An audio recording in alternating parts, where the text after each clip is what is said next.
everyone. I'm So Santosh from Subtle Botic. At Subtle Botic, we are developing a wearable motor system for human motors. Problem statement is millions of people they are struggling to doing day-by-day activities due to traumatic brain injuries, accidents, stroke, cerebral palsy, and under neurological disorder cases, people they having a body parts, but it's not working properly because of the neural is damaged, muscle is weakness, and spinal cord is injuries happen to. This kind of problem is there in the global wide, but they are struggling to do in the day-by-day activities. They are depending someone others for that every single step, like taking objects and lift off, standing, sitting, eating food, taking spoon. That kind of basic thing they need someone others. And every 3 in 1 people they are affecting this kind of neurological disorder cases in global wide. So they need some multiple products there in global market. It's called rehabilitation devices, multiple things, the training base, VR technology, but everything suitable only for stroke and paralysis. But we focusing for non-regenerable problem statement peoples like old age, accidents. These are don't having a regenerable problem in that medically. So we don't. So that's the reason we will. Last 3 years we spent to talk to peoples and we developing multiple product for that solving this kind of problem. But patients wise, they are asking that real time helping robots, but because still they are depending someone others, they need lightweight based helping robots they are looking. So stamp says more than 80 billion people they are struggling in that global wide. And our solution is we developing a non-surgical neurofeedback sensors. It's calibrating people thinking from that brain to convert the accents. So is the first one.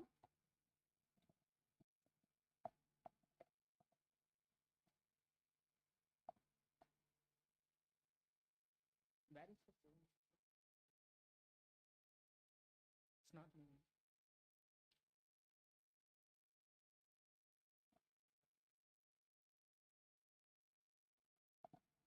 She said.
Our solution is we developing a non-surgical neurofeedback sensors that's calibrating people thinking from non-surgically to convert the robotic accent.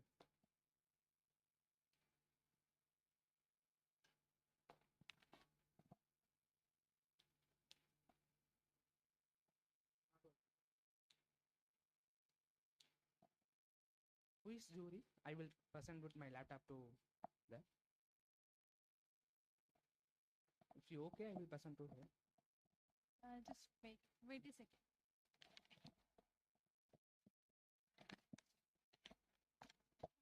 Line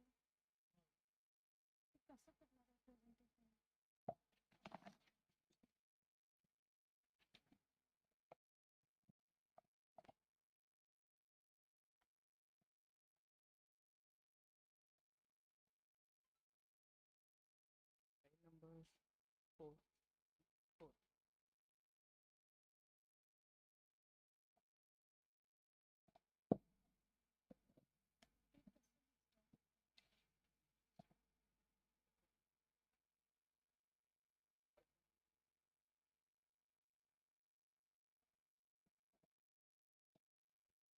So that sensors transfer the signals to this kind of motors is a cloth-based robotic suit. So it's a world first cloth-based robotic suit. It's a very lightweight. It's based on the human nerve system. How is working the human nerve system? Same concept. We're developing an artificial neuromechanism. This mechanism controls human body from artificially. This is a 250-gram mechanism. If you're developing for the whole body, it's coming below 1 kg. It's help for that prevent the human motor fall down and helping for the last motor to regain.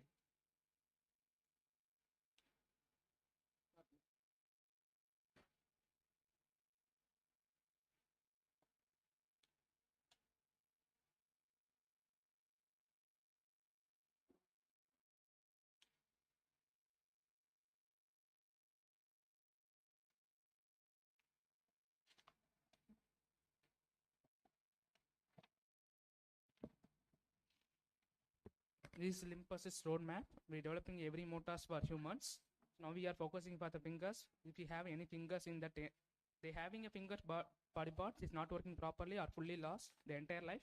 We giving that wearable motor system is cloth-based suit, and with sensors, help of the sensors too, they can do our personal care activities without another help, and a rehabilable like a rehabilitation also they can use. But we focusing home-based individual peoples. They can use this our motor system for the day-by-day helping time. They are using this for don't disturbance and depending someone others. And future we will developing other motors in based on the need. Now we are working for the healthcare and we chance to collaborate with the defense of Ministry of Defense for the full body robotic suit for the day-by-day activities use case. And we building the semiconductor based neurochips is calibrating people thinking in the ultra micro voltage in compared global companies.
So we have 7+ IPs, 3+ technology patents, and 3+ trademarks. One is sensors based patent, another 3 is motor based patents. And we developing a basic BCA based sensors, particularly for every single motors, not for the common BCA sensors, but currently having India's BCA sensors, the face based control system, and the thinking based control system. But we developing the specific motors based BCA non surgically. So we have multiple indirect competitor in the rehab sector, but we're not developing a rehab motor, another rehab motor. We're developing a real-time helping robots in that real-time helping for day-by-day activities. They are all competitors. And revenue and sales models currently we are planned to building the D2C concept, but initial stage we are developing the product and regulatory complaints going on. With one time we will depend on the doctors and hospitals because they having who having unsolved problem statements. They have a data. So we will depend on the initial stage doctors and hospitals in neurologists, orthopedics, physiotherapy, psychiatrists kind of areas. Your time is Not pitching. You can just finish the lines, no problem. So these are our current teammates. We have 5+ team members, and we incubate an IIT Mentors Incubation Center from Chennai. And we have 5+ mentors in current global wide in the different countries. And these are our achievements. We are the top 5 startups in healthcare in global wide, and one of the top 5 startups in healthcare in US based companies, kind of things. Yeah, that's all. Thank you. So, is there any question? Over to you, Janice.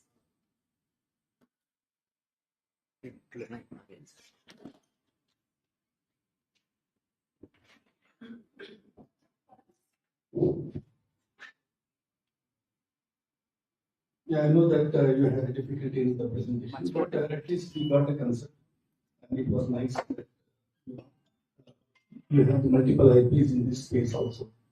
Uh, in terms of where are you positioning this? Because at one end it is the rehabilitation, second is helping the day-to-day work. So where is the exact positioning of this now? So we focusing who's having an unsolved problem statement, not for the rehabilitation. Rehabilitation only suitable for stroke and balance. We focusing balance 20 plus problem statement like old age, spinal cord injuries, and remarriage, Parkinson's, cerebral palsy kind of things. It is a unsolved statement in current global market. So that way only we are focusing. But doctors need our product, we will give him that. But we focusing D2C concept based only for the who having an unsolved problem statement. It's a real time helping robot now. So it's only focusing for the non-regenerable problems. Understood. So in terms of like, because at the end of the day, you are decoding the intent. Yes. That information is given to the controllers which are in their bodysuit.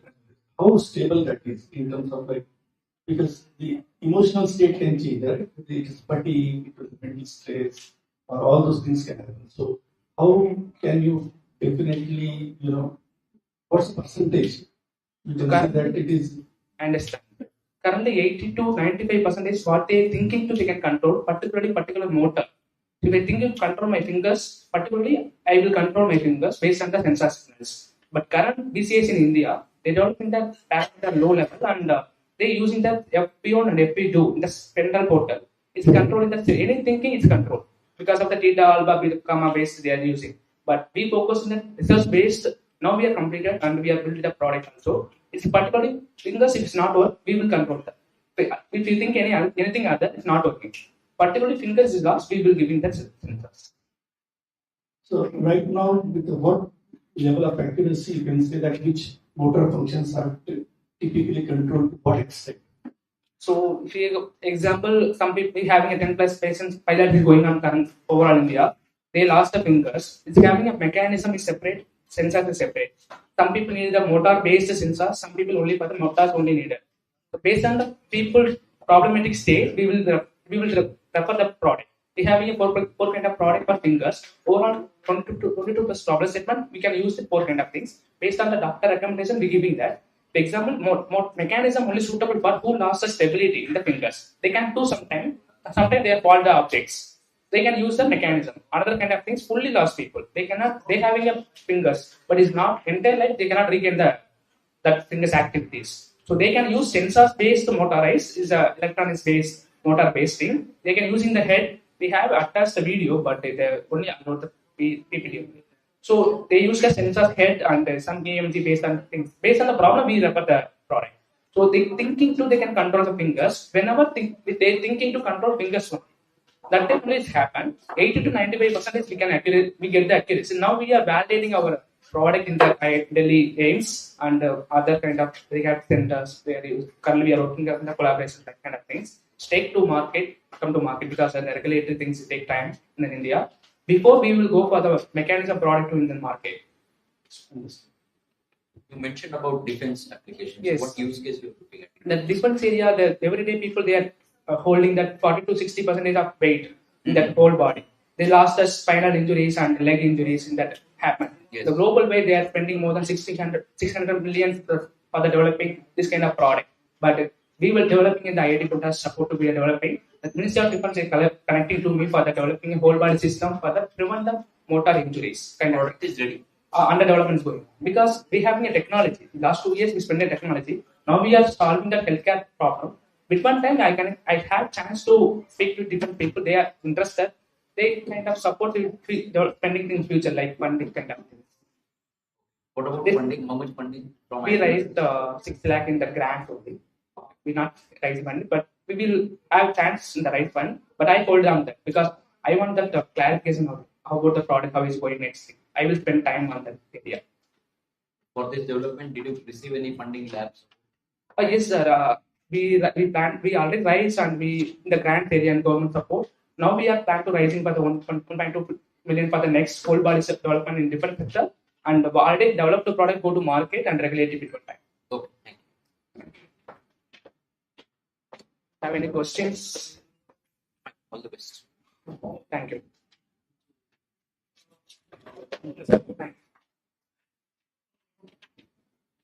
Okay, thank you so much. Next we invite Vendor Mate, founded by Mr. Avdesh Shukla. Please come forward to pitch.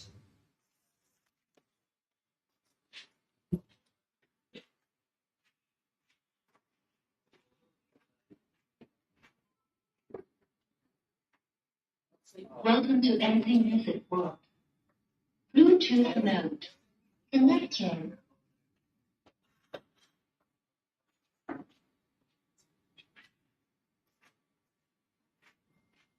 Thank you so much. Namaskar. My name is Avdesh from Wainganga, founder of the Wainganga. So basically, Wainganga क्या करता है? Wainganga एक aggregated platform है जहां पर हम किसी भी टाइप के कॉन्ट्रैक्टर या किसी भी टाइप कॉर्पोरेट को ये एक्सेस देते हैं कि वो अपने किसी भी टाइप के प्रोजेक्ट को आउटसोर्स कर सके. जस्ट लाइक कोई एक बड़ा कॉर्पोरेट है और उसके कुछ एएसपीज होते हैं, बहुत सारे सर्विस पार्टनर्स. उनको वो प्रोडक्ट जो भी प्रोजेक्ट है उसका, चाहे वो इंफ्रा से रिलेटेड हो, कंस्ट्रक्शन, इलेक्ट्रिकल, आईटी इंफ्रा, किसी भी टाइप के प्रोजेक्ट को वो विद इन अ मिनट हमारे प्लेटफॉर्म पर आउटसोर्स कर सकता है.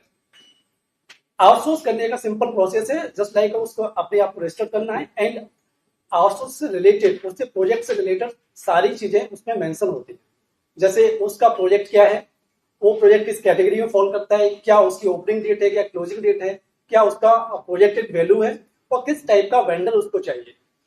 उसका जो भी वेंडर है उसकी वेंडर्स की कैटेगरीज डिफाइन होती है एंड आप उस वेंडर से उसकी एलिजिबिलिटी क्या है, उसका क्या टर्नओवर्स है, ईच एंड एवरीथिंग उस प्रोजेक्ट के जो डॉक्यूमेंट्स होता है उसमें मेंशन रहता है. उसके बाद में जो रेलिवेंट वेंडर्स होते हैं उनके पास में वो ऑटोमेटिकली नोटिफिकेशन जाती हैं, देन उसमें वो पार्टिसिपेट कर सकते हैं. मल्टीपल वेंडर्स आने के बाद में कॉर्पोरेट और एएसपी उसमें से फाइंड आउट कर सकता है कि कौन सा रेलिवेंट वेंडर इस प्रोजेक्ट के लिए एलिजिबल है. उसके बाद में हमारे प्लेटफॉर्म पर उन दोनों की मीट होती है. मीट होने के बाद उस प्रोजेक्ट को एलोकेट किया जाता है. आफ्टर ऑल प्रोजेक्ट को एग्जीक्यूट करने के लिए एक टाइमलाइन डिफाइन होती है कि इस टाइमलाइन में इस प्रोजेक्ट को कंप्लीट करना है. देन उनका जो भी टर्म एंड कंडीशंस होते हैं उसके बेसिस पे उनके पेमेंट्स रिलीज होते हैं. तो वेंडरमेट एज अ एग्रीगेटेड प्लेटफॉर्म एक फीस चार्ज करता है जब कोई भी वेंडर आके उस प्रोजेक्ट को बुक करता है. जो हमारे चार्जेस हैं, जो वेंडरमेट पे प्रोसेसिंग फीस होती है वो 199 से स्टार्ट होते और 1999 तक रहती है प्लस जीएसटी. आफ्टर इस प्रोसेसिंग फीस के बाद में वेंडर को एक कमिटमेंट फीस पे करनी होती है जो प्रोजेक्ट एग्जीक्यूशन के बाद में देनी होती है, जो 2 to 5% रहता है.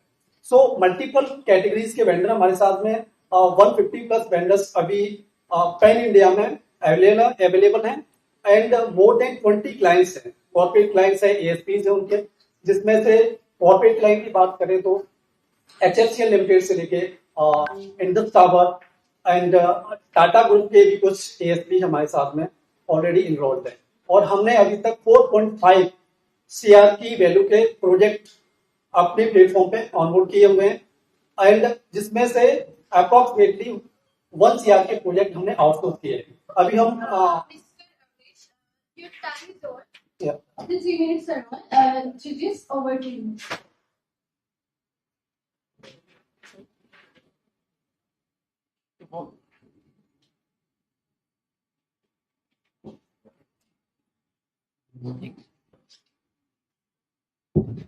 Yeah. So, what are the margins you are making on this? Because that's a 4.5 crores was the total. 4.5 crore is a projected value. आपकी जो cost आपने जिनको आउटसोर्स करा है, these were the top value of the product. Yes. बराबर. Then you found out the vendors who were जो 4.5 CR के project हैं मल्टीपल कॉर्पोरेट्स के. multiple companies. Yes. तो आपका मार्जिन क्या है? Margin is 2 to 5% project wise basis करता है. जैसे जस्ट लाइक टेलीकॉम से रिलेटेड कोई प्रोजेक्ट है जिसमें 5% का मार्जिन वेंडर वेट का रहता है. 2 to 5%. तो आपका कितना बैठता है EBITDA और नेट कितना बैठता है? हाँ सर, इसमें अभी 2 to 5% में अभी हमारे पास में टीम भी कम है एंड मार्जिन ही है. दैट्स लाइक जस्ट ओनली हम अभी मार्केटिंग कुछ फोकस कर रहे हैं. सो अभी लास्ट 2 मंथ्स ही हुए हमें लॉन्च किए हुए से. तो फाइनेंशियल मतलब जो एबिटा वगैरह है वो अभी निकल के नहीं आया है. 5 किया ना, 5 करोड़ का धंधा किया, right? 5 CR projected value. Project अभी कितना एक्चुअल आउटसोर्स 1 करोड़ का किया है? हाँ, एक आउटसोर्स किया है जिसमें से अभी हमारे रनिंग में है. जो प्रोजेक्ट का रन होता है वो अप टू 3 मंथ तक जाता है. तो प्रोजेक्ट रन हो रहे हैं, रन चल रहे हैं. दैट मींस ये स्पेस अभी काफी competitive. This is SaaS model बना रहे हैं. यस. तो अभी तो इसमें टॉप एंड में तो अरीबा से लेकर नीचे तक कंपटीशन है इसमें. जस्ट लाइक अरीबा तो टॉप एंड में आता है. यस. इसी का कंपटीशन है लोअर एंड में है आपका. हाँ, लोअर में. लोअर एंड में भी अभी काफी सारे कंपनी आ रही है, राइट? इधर में भी नागपुर में भी कंपनी चलो कंपनी है. तो they also started in this space. So ये स्पेस काफी कॉम्पिटिटिव बनते जा रहा है. तो इसमें अगर इतनी लो मार्जिन पे आपकी प्रॉफिटेबिलिटी कैसे बढ़ेगी? आपका टीम अभी तक तो उसका अंदाजा नहीं आ रहा है. हाँ सर, अभी इनिशियली हमने स्टार्ट किया है तो टीम अभी हम बिल्ड कर रहे हैं. अभी हमारे 3 मेंबर्स की टीम है जिसमें मैं एंड माय को फाउंडर, एक वुमेन को फाउंडर है एंड एक टेक्निकल बैकग्राउंड से जो CTO एज अ CTO काम कर रहे हैं अपने साथ में. और टिपिकल मार्केट प्लेस का प्रॉब्लम कैसे सॉल्व करोगे आप? टिपिकल क्लासिकल जो वेंडर मैंने आउटसोर्स किया है या आपके प्लेटफॉर्म के थ्रू आउटसोर्स किया है, typically what how does it start? Sir, हम यहाँ पे टारगेट कर रहे हैं जो छोटे MSMEs है जिनको डायरेक्ट कॉर्पोरेट में रीच नहीं मिल पाती है. तो वो MSMEs हमारे प्लेटफॉर्म पे आके हम उनको रीच देते हैं कि किसी भी ASP के साथ में वो समझ में आ गया. वो तो it's connecting the from the MSMEs to corporates. That is understood. Because it is going through the platform, what happens next time if I want to go directly to the MSME? I'm sorry, I unable मैं to corporate हूँ, आप MSME. Okay. आपके platform के through मैं connect हो गया आपके. Okay. मेरा काम जो था 1 करोड़ का मैंने आपको करवा दिया. Yes. Right, as a vendor. Okay. Next time I don't want to get into your platform. I want to reach you because I know you completely. Okay. आप कह रहे बाईपास हो सकता है. दैट मींस हाँ, तो टिपिकली उसमें yes. Actually हमारा कॉर्पोरेट के साथ में एक एग्रीमेंट रहता है जो 12 मंथ्स के रहता है कि आप अगर किसी भी प्रोजेक्ट को लेके हमारे साथ में एनरोल होते हैं तो जो भी वेंडर हमारे थ्रू आता है उसको आप आफ्टर कंप्लीशन 12 मंथ तक आप उसको डायरेक्ट रीच नहीं कर सकते हैं. That is the agreement also. See, you say no big giants will agree to this, but mainly are you also into subscription models? So corporate को are you giving annual subscription? अभी हम corporate को कोई subscription उनका free of cost है. Okay. वो free of cost. हाँ, vendors के लिए एक इनिशियली फीस देते हैं जो कोई भी प्रोजेक्ट को बुक करता है उस टाइम पे. देन उसके बाद में हमारा जब प्रोजेक्ट डिलीवर होता है उसमें 2 to 5% का. So initial there is no subscription model as well. Yes. Because and somewhere in your presentation you mentioned it's like GEM for the private. Yes. But GEM is not SaaS. Yes. GEM is the open source platform. Yes. But GEM is only for the government agencies. So I just want one clarity. Are you an open platform for corporate industry and industry vendors, or are you providing a SaaS model to corporates? Because they already have this open industry. Just like किसी भी type के corporates को यहाँ पे enrol कर सकता है. उसमें कोई हम सब्सक्रिप्शन मॉडल SaaS नहीं दे रहे. Okay, it's not a SaaS. Yes. Okay. So they have to integrate with their ERP. अगर उनके पास SAP होगा या कुछ और होगा. So यहाँ सिर्फ वेंडर ढूंढने के लिए वो आए. हाँ, वेंडर उनके साथ में हम डायरेक्ट कनेक्ट करते हैं और रेलिवेंट वेंडर्स उनके साथ में जाके प्रोजेक्ट को डिलीवर करते हैं. तो कॉर्पोरेट को ये फैसिलिटी मिलती है, उनको कोई चार्ज नहीं देना है. Fine. और relevant vendors. Thank you. All the best. Thank you. Let's go ahead with the next.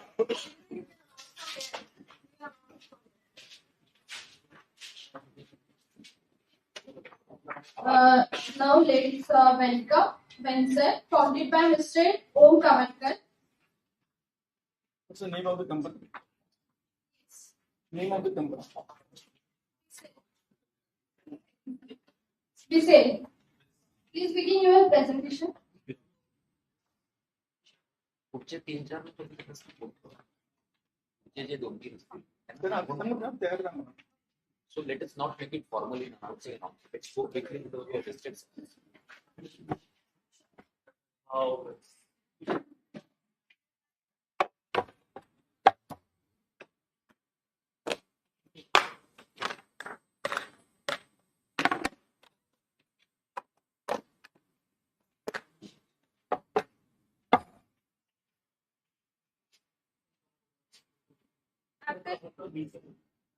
After this, Guru, yes, please be ready with your pitch.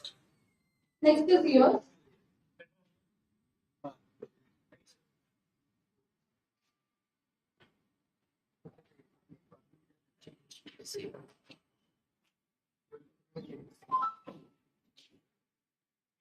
या फिर हम लोग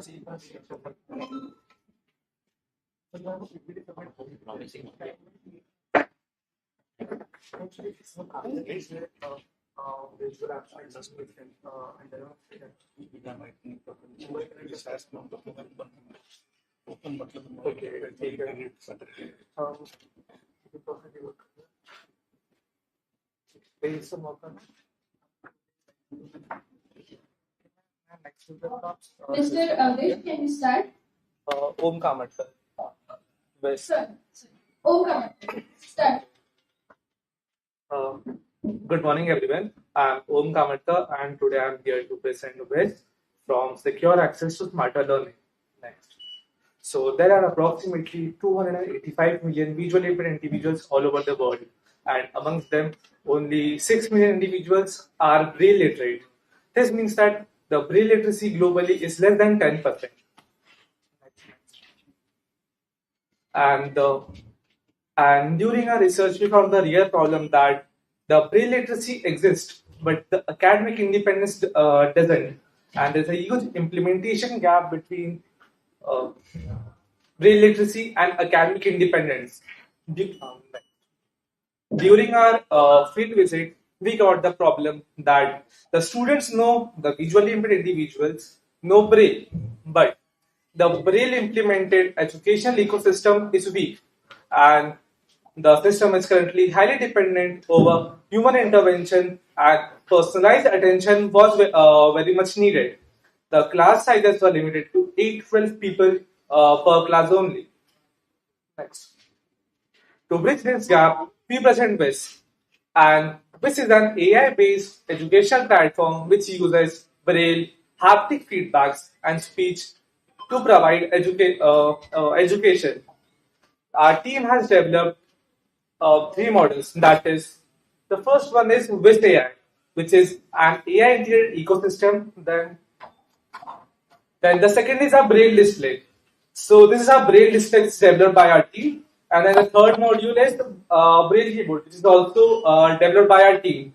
This system enables visually impaired individuals to access the educational material accessibly. Next. Next. Next. WIS in action. So how WIS works? WIS in action. So now we will see WIS in practice. Suppose if a student asks the system that explain me Ohm's law, so first the input will be given in speech mode. Then there will be some AI-based computation in the loop, and then the output will be provided via 3 modes. The first is a speech mode, in which the output will be given through the speech, and then in the second mode, the student also have an option to access the educational material through a braille display. Through a braille display, it can navigate to all the study material while reading it. And then the third option is that he can go into the Q&A mode and give real-time inputs via our developed braille display. Sorry, braille keyboard. Previous. VC versus traditional systems. So VC provides real-time braille input, braille output, AI-based learning capability at a Mr. O, your time is over. 3 minutes are over. At a very Over low to you. Okay. You can complete last. Okay. So next.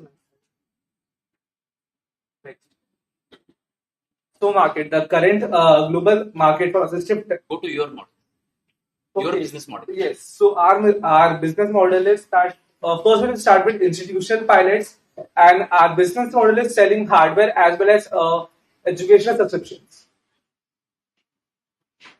And that. Our team is currently, I am the only founder, I am the innovator. Are there any AI-based AI plus hardware supporting computers to existing computers? The current tool which is available in the market is known as Anywhere system. It is not, the AI is not implemented in it totally. What they have done is they have created an educational loop in which they have added various interaction modes like with the help of braille displays and keyboards, but there is no real-time LLM. So suppose the system cannot adapt the learning curve of the student individually. So how are you positioning this? Is it in terms of like really helping in terms of the assistive technology or cognitive independence?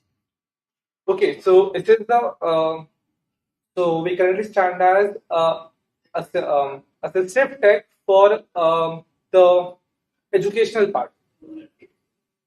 So this you are positioning only in the assistive, not on the cognitive independence. So that's what the statement is all about.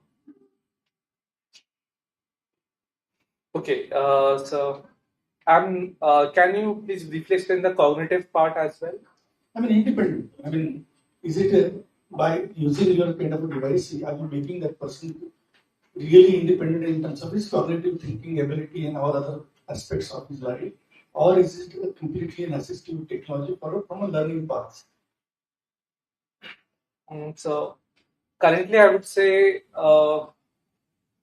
it helps in some parts of cognitive part as well, but its primary focus is to give academic independence to students, because the current education system is like heavily dependent upon the human interaction, and the educational resources are not directly available. Suppose if any visually challenged student needs to go through any digital material today, so like uh, there are the screen readers like which he can access, but not a total interactive ecosystem. So that's what I'm currently trying to build, and there are some solutions, but our main motive is to make it cost effective. Right, hold on. The question, I'm just taking it a little further, making it very simpler for you. There is a material which is available on the braille, right? And making it available on the braille, that whatever the material is available to the blind student. That's one use case. Yes. Second use case is the material is available in normal text. Yes. And that is to be made available to the blind. Yes. Which is the use case you are targeting the most? So we are converting the available material for the normal people into the. Okay, in the available also there are two use cases. Yes. Right? Available material into the braille or visually impaired. Right? There are two use cases. One who can hear. Yes. And one who cannot hear. Because there are two cases, blind and cannot hear. Yes. So if there is a use case where he can hear and he can talk. Yes. Then where would be the use of your keyboard and the braille display? Okay, so if the user can hear and talk, so what will be our role in that part?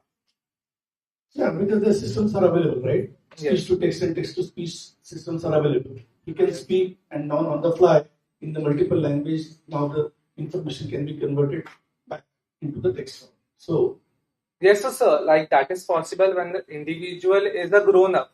But if an individual is not a grown up, suppose if we start from the first standard, when the student is. So you need to be talking about the use case with respect to a specific segment. Okay. Because you are then missing a segment there. Yes, sir. I got that point. Thank you. All the best. Thank you, sir. So, like, may I show you the hardware? You can just come by the time the other person comes. So, sir, this real-time Next chapter is Kurush from the इसकी जो brain script होती है उसमें जो कोई भी alphabet है वो शेड ऑफ कॉम्बिनेशन में रिप्रेजेंट हो सकता है। सो ये उसी के टाइप से है। अभी जो करंटली अवेलेबल ब्रेन डिस्प्ले है उनका कॉस्टिंग होता है अराउंड 20 to 30,000 से, एंड जो ये डिवाइस है इसका कॉस्टिंग है अराउंड 4,000 अभी करंटली। मेरा जो मेन पॉइंट है that is making the tech cost efficient. Guys, you can start. Okay, next we have So this is the brain display. Yes. Agro Bharat Private Limited, founded by Mr. Amit Babar Chauhan. Okay, basically हाँ, अभी sir currently जो proof of concept है उसके लिए हमने servers use कर रहे हैं, बाकी हमारा बैकएंड में आईपी चल रहा है जो करंट जैसे वो सोलर बेस्ड है। हम डिस्प्ले हाँ बेसिकली से डिस्प्ले एंड ये टच पैनल है। Okay, thank you sir, thank you. Please begin your presentation.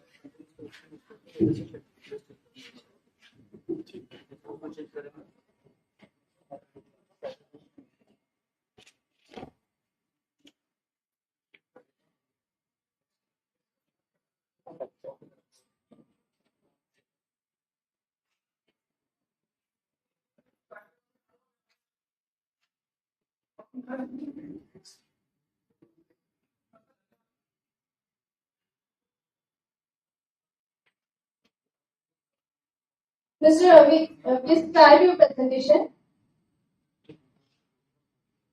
Actually slide change हुआ।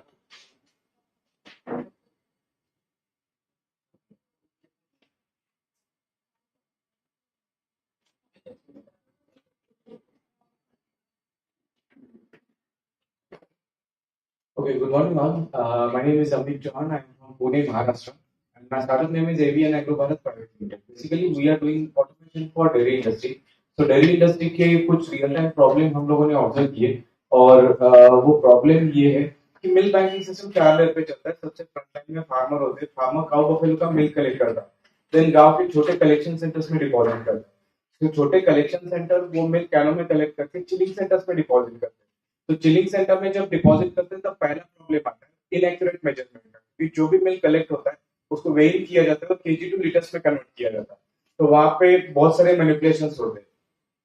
दूसरा प्रॉब्लम, जो भी मिल्क कलेक्ट होता है वो चिलिंग टैंक में स्टोर होता है, और चिलिंग टैंक में स्टोर होने के बाद वो 4 डिग्री पे मेंटेन किया जाता है। तो जब डेयरी कोऑपरेटिव का टैंकर आता है तब उसका सैंपलिंग एनालाइजिंग प्रोसेस मैन्युअली चलता है। तो यहाँ पे दूसरा प्रॉब्लम होता है एडमिनिस्ट्रेशन के लिए। और तीसरा प्रॉब्लम, एक ही टैंकर मल्टीपल कलेक्शन सेंटर से मिल्क कलेक्ट करता है। तो कौन से कलेक्शन सेंटर का क्या क्वालिटी का मिल्क है वो पता करने के लिए अगेन वो मैनुअल सिस्टम के ऊपर डिपेंड रहना पड़ता है।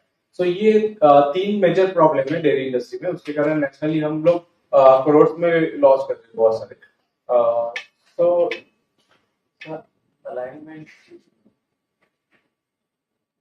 तो इसके लिए हम लोगों ने एक डिवाइस डेवलप किया हुआ है जिसका नाम है milk pro. Milk pro basically work कैसे करता है, ये चिलिंग सेंटर के यहाँ पे इंस्टॉल होता है, और जैसे डेयरी कोऑपरेटिव का टैंकर मिल्क कलेक्ट करने के लिए आएगा, इसका सप्लाई स्टार्ट होते ही ऑटोमेटिकली ऑन हो जाएगा। ऑन होने के बाद drop by drop sample collect करेगा।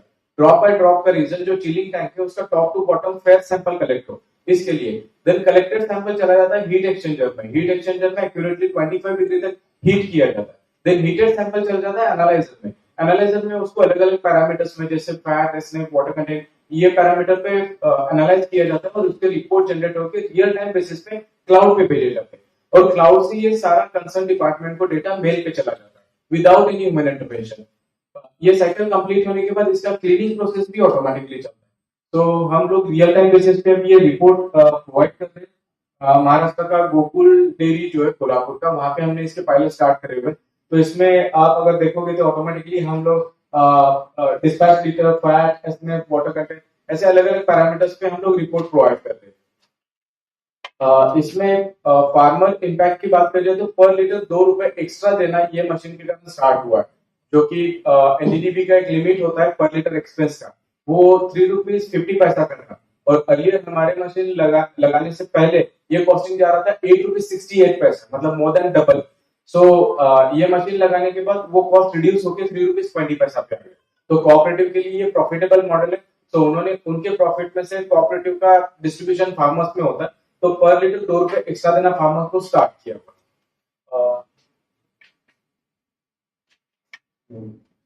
मार्केट अपॉर्चुनिटी की बात करें तो इसका 160+ बिलियन मार्केट डॉलर है। उसमें इंडिया में 2 lakh plus collection. Time is over. 3 minutes are over. Truly over to you. What's your revenue model?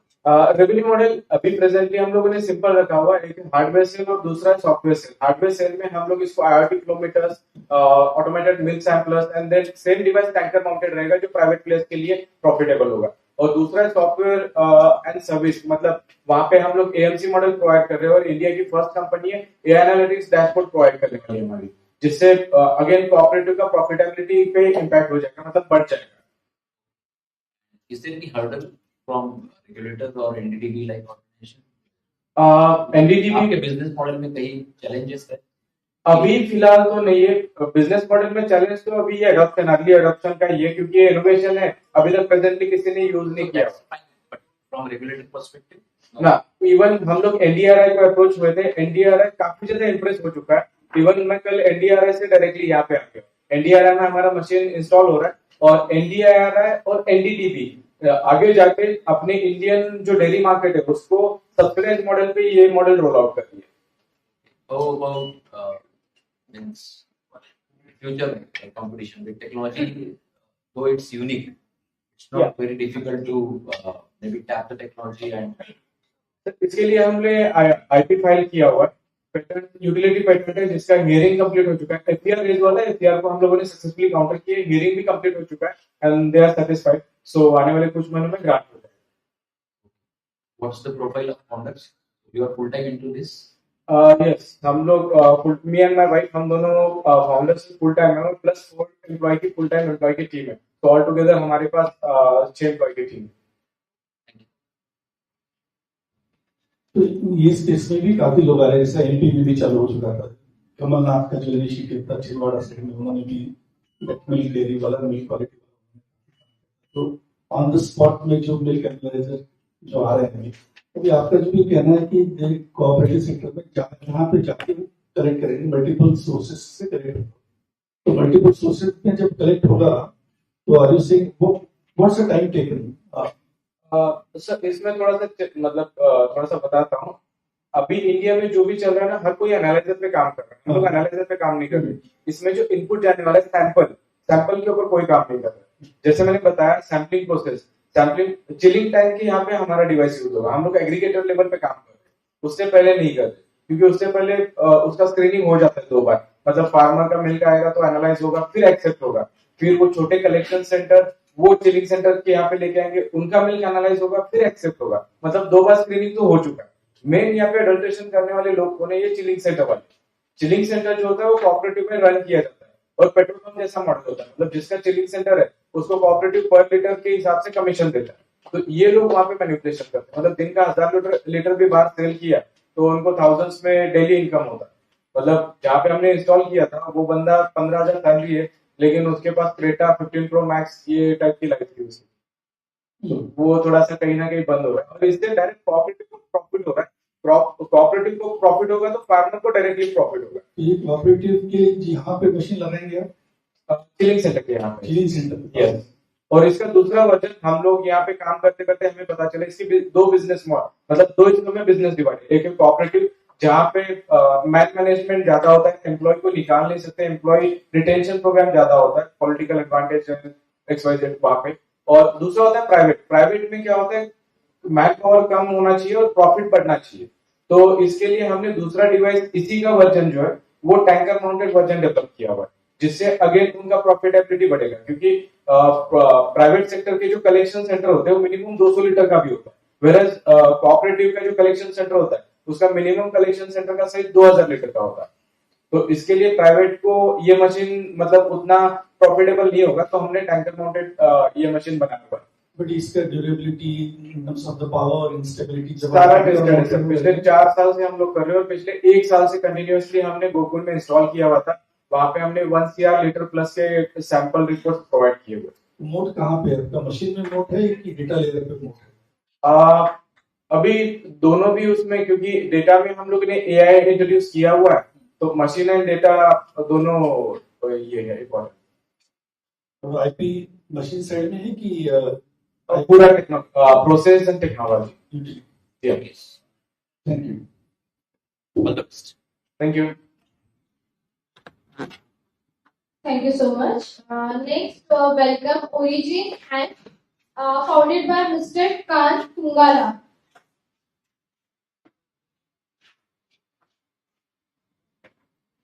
Next, Anirudh Roy, please ready.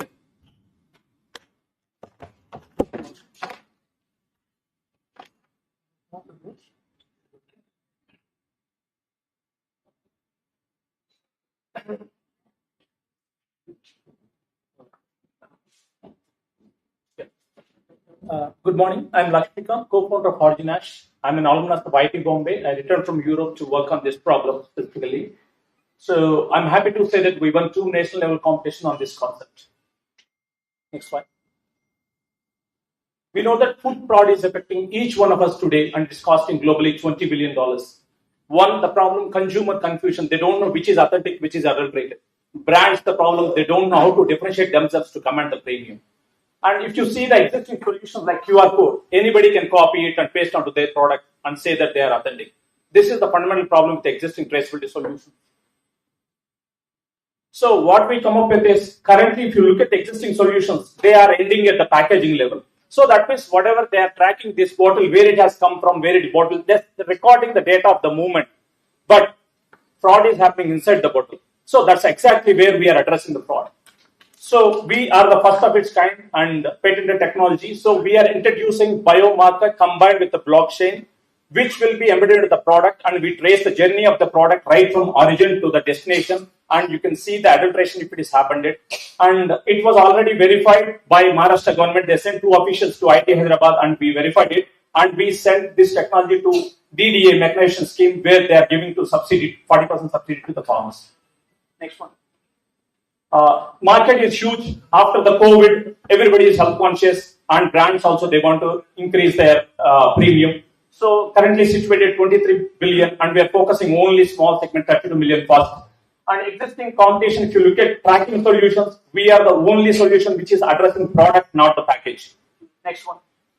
And our business model is SaaS-based one and it's completely scalable. And currently we have tie-ups with the CDFD, IAOR, NARM, NIPTEM, already MOS are in place. Next one. We are planning to reach the break-even in 3 years with a gross margin of 40%. Next. Currently, we are the strong team of 3 people, myself from IIT, another person PhD in biotechnology, another 30 years in agri-industry, and supported by the mentor who won presidential award for this year in biotechnology. Next. So the only thing what we are saying is, we want to bring the right food onto the plate so that people will not spend more money in the healthcare. That's all. Our mission is to bring the traceable and genuine food onto the plates. Thank you. So can you explain? So there were some attempts even in Maharashtra about mangoes and other fruits like pomegranate somewhere about biomarkers. So can you explain how you are different? Yes. So currently, what is the problem is those biomarkers. What they are saying is, one is cost is the limitation in the past, and second, they are digital solutions they are coming. But what we are saying is the low cost. Currently, we are aiming Maharashtra government. We given 1 liter 2 rupees. And for the mango, let's take this mango, it costs less than rupee. That is the market, low cost. And second, the technology what we built is completely scalable, like permutations, like 2 for 64 permutations. You mean to say biomarkers are already there in market, but no. Ours is the unique proprietary biomarker. Whatever the existing biomarkers, they are not scalable and they are costly. Ours is the proprietary technology. So just explain the use case in terms of the use case in the sense of flow. In terms of the farmer now have the mangoes, it has to be into a supply chain. At what stage the biomarkers are introduced? So just to take a simple example, Kinnur apple.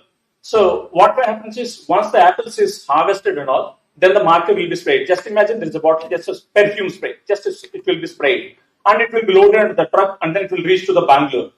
Meanwhile, what is happening is exactly what we observed is this Kinnur apples, they are putting on the top and Kashmir apples is coming in the middle and then bottom, they are putting something else. So what we are going to do is once it is reaching the destination of the distributor, let's take Bangalore, we are going to do the random sampling.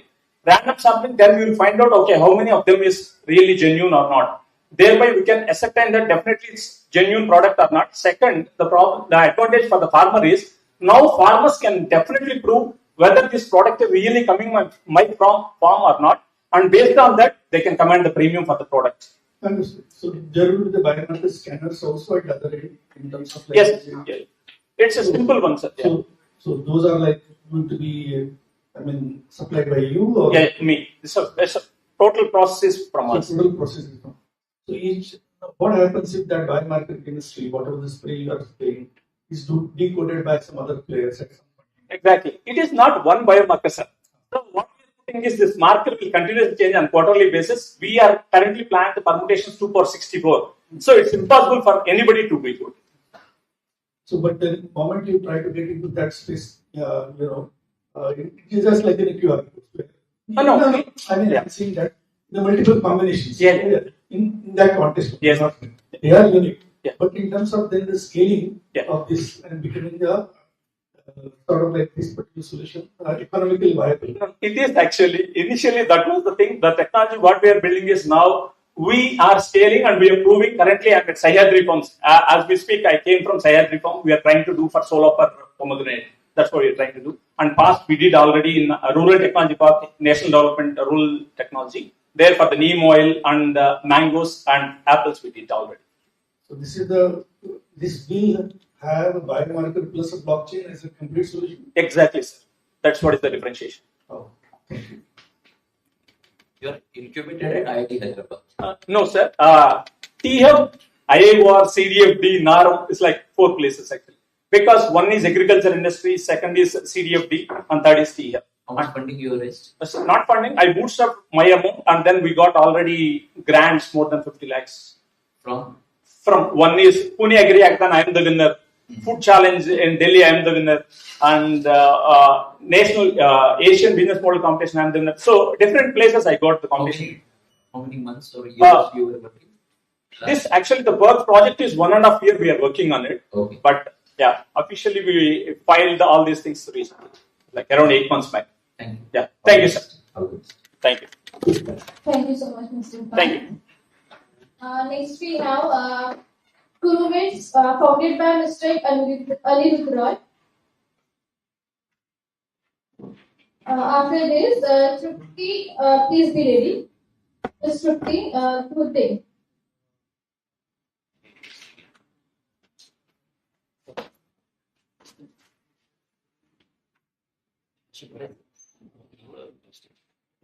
Yes, mentally.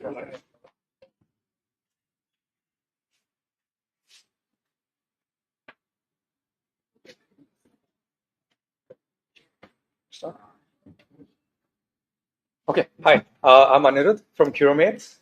So this is the problem, right? When it comes to mental health, there are no incremental steps. So when you have traditional illnesses, you can visit a family doctor, MD, hospital, etc. But when it comes to mental illnesses, you have to go to a therapist, pay. It's a big step, both emotionally and financially.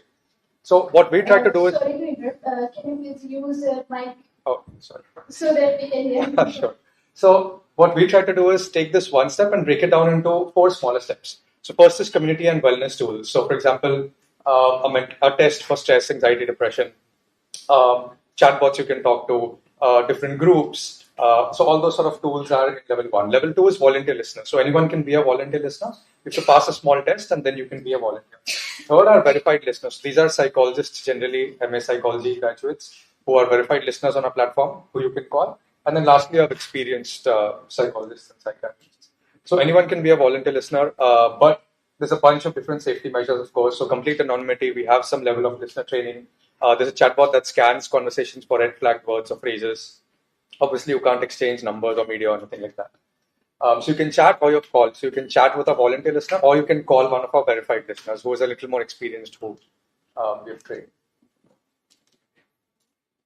So yeah, we have about 70,000 users over the course of the last 7-8 months or so. As for the revenue model, so one is users pay for chats with volunteers. So there's a subscription model. Secondly, if you want to talk to a verified listener, you can pay per minute. So instead of paying, maybe 1,500 for a psychologist, you could pay per minute, talk only for 15 minutes or something like that. And then lastly, you could talk to a psychologist and we take a cut out of that up to 40%. So traction again from 65,000 in July when we launched it to all the way up to about 3.7 lakhs currently. And we are CM2 positive. We are very close. We are currently about breaking even with a couple of small tweaks here and there. We'll be positive also. We're also part of the Harvard Business School Impact Program. We actually measured our impact, and 1.2 lakh listening requests were taken up, one-on-one conversations. Okay, so a little about us. So I'm the CEO. I have an MBA from Indian Institute of Foreign Trade. I was the third at Point Network, where we raised a lot of money. This is Sanket. So he's an AI for Earth grantee from Microsoft, worked for a couple of hedge funds. So he's sort of like the tech whiz. So we also won IIT Bombay's Eureka Accelerator at Google for Startups. We were incubated at IIM Bangalore's NSR cell. Yeah, looks good. Quickly, two questions. You said you're about to break even. Yeah. So the software doesn't cost too much. No, the software doesn't cost too much, but one is the cost for acquiring a customer, and then second, we also pay the psychologists and the verified listeners that we have. So software plus this. Yeah. Still with 3.5 lakhs, you are able to break it. On a monthly basis, very close, CM2 positive. EBITDA is like -2%. So your in-house developers? In-house developers. You have. Yeah. So again, there is a chance that it's easy to decode. Yeah. It is AI-based small program which is working out to connect people. Right.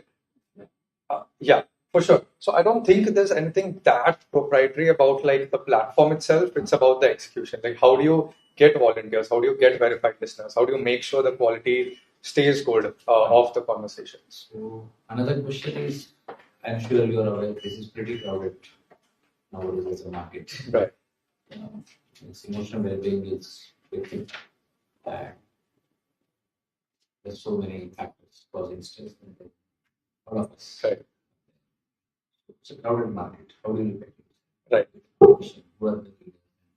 How do you going to tackle this? Right. Right. So most of the other competitors in the market, such as yours, Tamaha, etc., in PE, they're all mainly focused on psychologists, right? So you can book a session with a psychologist, and you can talk. But what happens at 1 o'clock in the morning if you're feeling low, you need to talk to somebody? What if you can't afford a 1,500 rupee session with a psychologist? So that's where we came in, and we created this sort of volunteer listener / verified listener model. These 4 tiers, as you say. So it's sort of like a funnel. So let's say 100 people come in. Let's say 100 will do level 1. Maybe 80 will come to level 2. 60 will come to level 3, and maybe like 30 or 40 will go all the way to level 4. So we're not overloading the psychologists, but the levels 1, 2, and 3, that's what makes it scalable. And people become volunteers and verified listeners. So out of every 100 people that come to the platform, so out of 60,000 people, 11,000 actually took the test to become a volunteer listener, and 7,000 of them became a volunteer, and 6.1K took up more than 3 requests. So that's like about 10% of people of installs are actually becoming volunteer listeners. So that's what makes it scalable. What's the cost of acquisition for currently, cost for a paid user is about 20 rupees. How much? 20 rupees for a paid user. For a paid user. Seems to be quite low. Yeah, because we made a big change. So earlier we were offering our lowest sort of subscription at 60 rupees, but we made the decision to slash it all the way down to 9 rupees, which is a big change. But yeah. So I'm playing on the volume right now. Yeah. 9 rupees is a pretty small ticket sale. Right, but the second recharge onwards, so we have a pretty high repeat rate. So about 50 to 60% of people who make the first payment make the second payment. So they have to download the application? Yeah. What's like the D1 retention rate? So monthly retention rate is D1. about... I'm talking D1. Day 1. I think day 1 retention rate is somewhere around 50. No, more, about 70%. 50% is the second. 70% is too high. World standard is not more than 50. Right. 70 is too high. World is like moving between 50 to 60. That means you have to be world's best and best on the top of the team. 70 is not the proper number. No, it's about 50 to 70%. 50 to 70% area. Then you will not be here to present. No, but we do. So that's why, like, because our first size is so small, 9 rupees. That's why people make the first payment. About 40-50% What's the make the average first. session time on your platform? Average time per engaged user is 1.5 hours. And a big reason for that is the groups. So we have these support groups for, let's say, body positivity or breakup support or something, that we have these different groups. And those groups are completely free of cost. Who takes the risk if you have verified listeners or volunteers, and then the user who is already vulnerable at that point in time forms an attachment loop, and how do you then take care of your ethical boundaries? Because sometimes after the chat with the volunteers, something happens with that person. Who takes responsibility? That's completely fair. So when users sign up, we are very clear saying that these people are not our employees, so we are not responsible for what they say. They are responsible. But apart from that, of course, we do our part to make sure, one, people who become volunteer listeners are good. Like, there's a test that they have to pass, which we designed with psychologists. And secondly, there's, like I said, AI scans the conversation. Really sorry to interrupt, sir, but time is over for this round. And lastly, we have these weekly audits where we go through all the different calls for each list. Thank you so much. Next item is Inno, founded by Ms. Shruti Vasan. Please come on stage. Next, Smart Cooler. Please be ready. Prejudice Wagner.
Shruti, there is some issue. Can we take the text? Then after that, we'll call you back. Now welcome Smart Cooler, founded by Mr. Prejudice Wagner. Good morning, all. I'm Pritesh Vakre, and my device is Smart Cooler. So basically, we all know the problem with coolers. It feels useless after summer in monsoons and winters. Mostly people don't use it in winters and summers. But this device enables the coolers that can be used all the year round. Because what happens, we require a specific temperature like 22, 24 degree, and cooler cools too much, and we don't have any kind of climatic control as we have in ACs. So this device makes shut off the pump delta 2, means if you set 22 degrees Celsius, it will shut the pump on 24, and after that it will turn off the fan when it hits the threshold, that is 22 if you set 22. So basically, I have sold 11 units, and each unit costs 2,500 rupees, and manufacturing cost is 1,650 rupees, and with installation it cost me around 2,000, wiring cost and all costs. And it's a pretty simple device. It can be manufactured and can be outsourced, and we are talking with Ram Cooler and Vox Cooler for it, and we have few more vendors like Vidas Associates that are interested in the duct version for it. They have installed it over there. So I didn't count in that 11 piece. Basically, we have 12 piece installed and it is in pilot testing.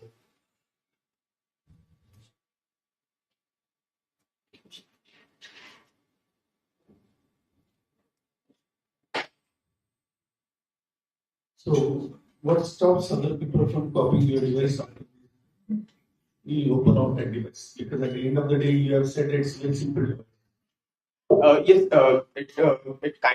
I got kind of feedback that it is expensive, but mostly people they have installed in gyms, and the people who have problems, some kind of bath and different kind of thing, they can tolerate extreme cools, even in summers also. So I have that kind of customer over there. And in gym, I got the feedback they used to refill twice in a day, and now it is like they have to refill in morning and then evening when they about to close. So the question, अलग question ये था कि अगर device इतना simple है जो outsource करके manufacture किया जा सकता है, तो उसको कॉपी क्यों नहीं किया सकता?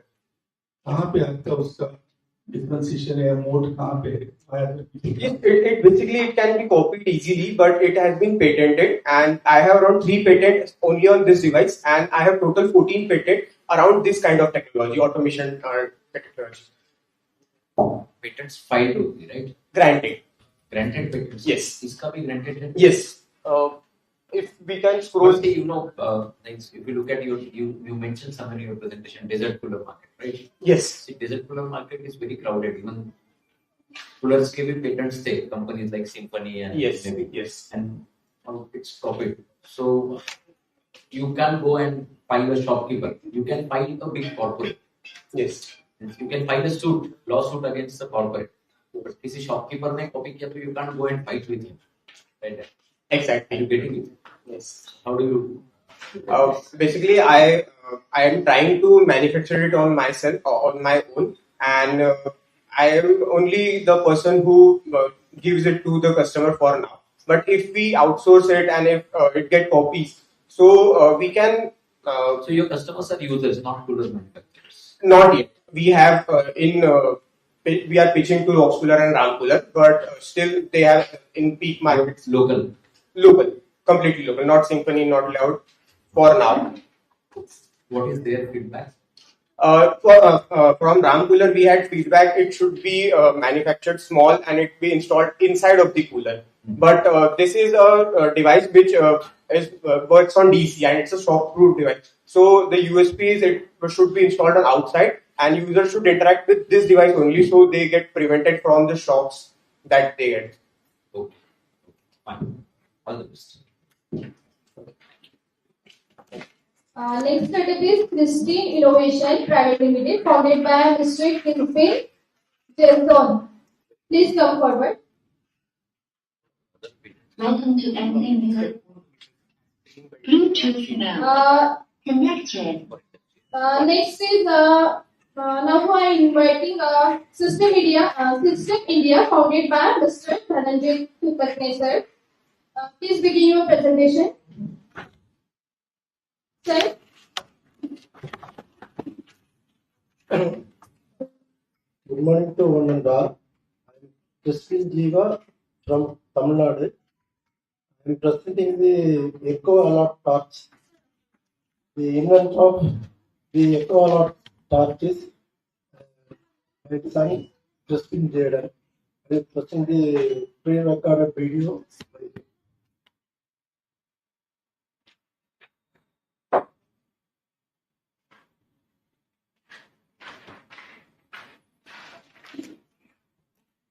My name is Crispin Liliana, and today I am presenting the Eco Alert Touch, a humane device to prevent human-wildlife conflict.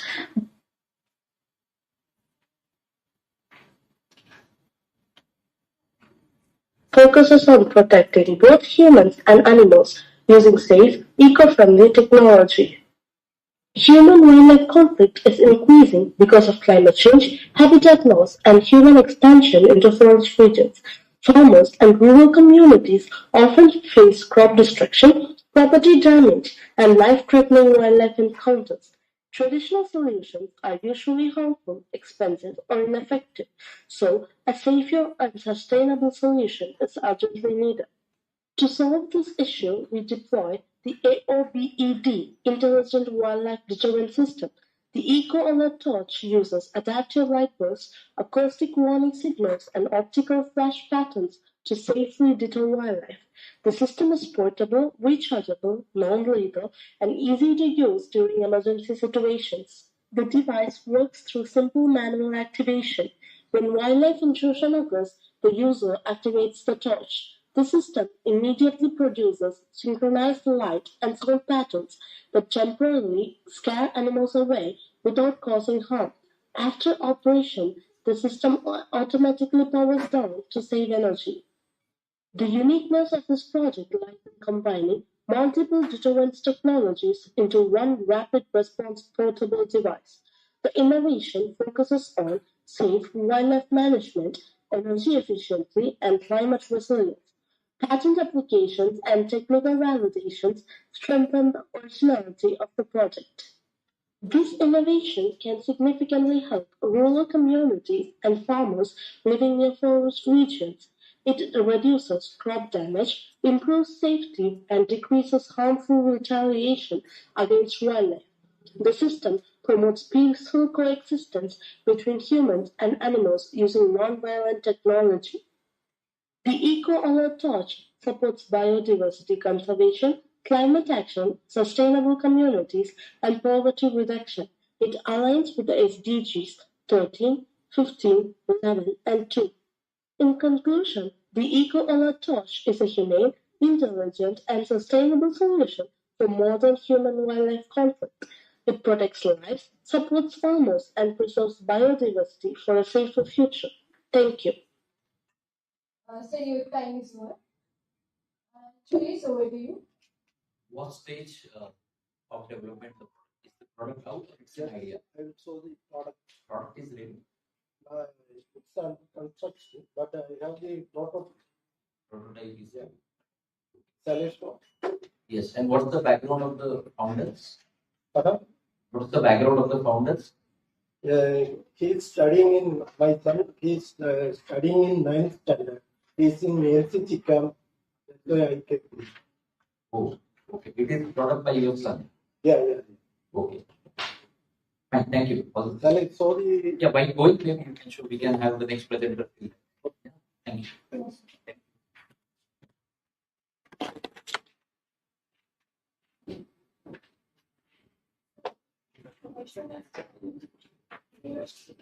Now inviting System India, founded by Mr. Dhananjay to the presenter. Please come forward.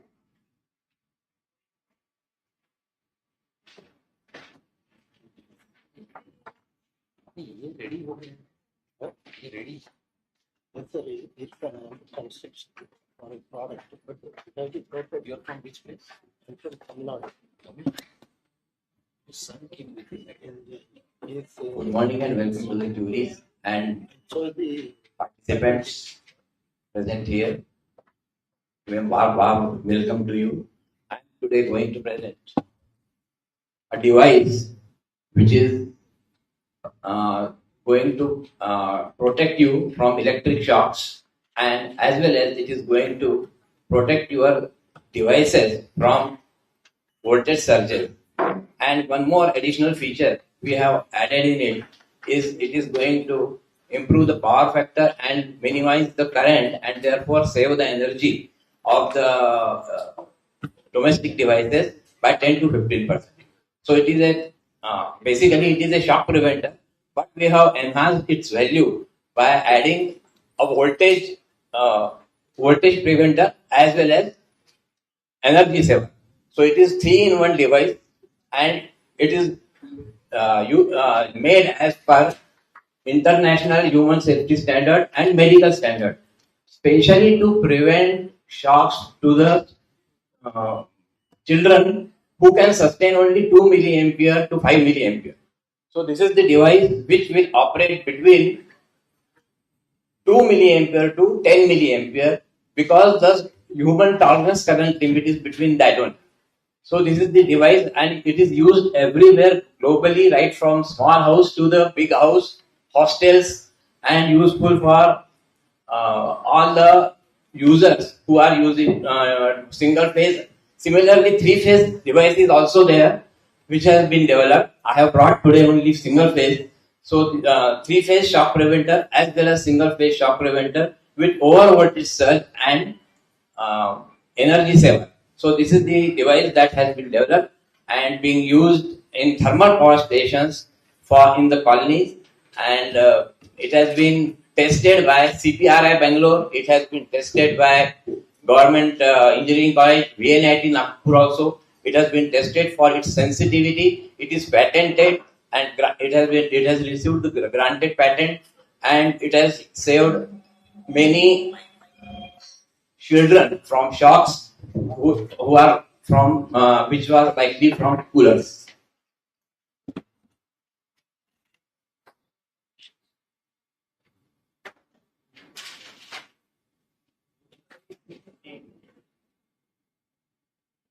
So I am the consultant of Checksonics and System India.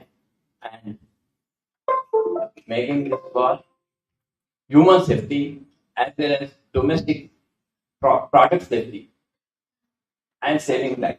So this is the safety limit.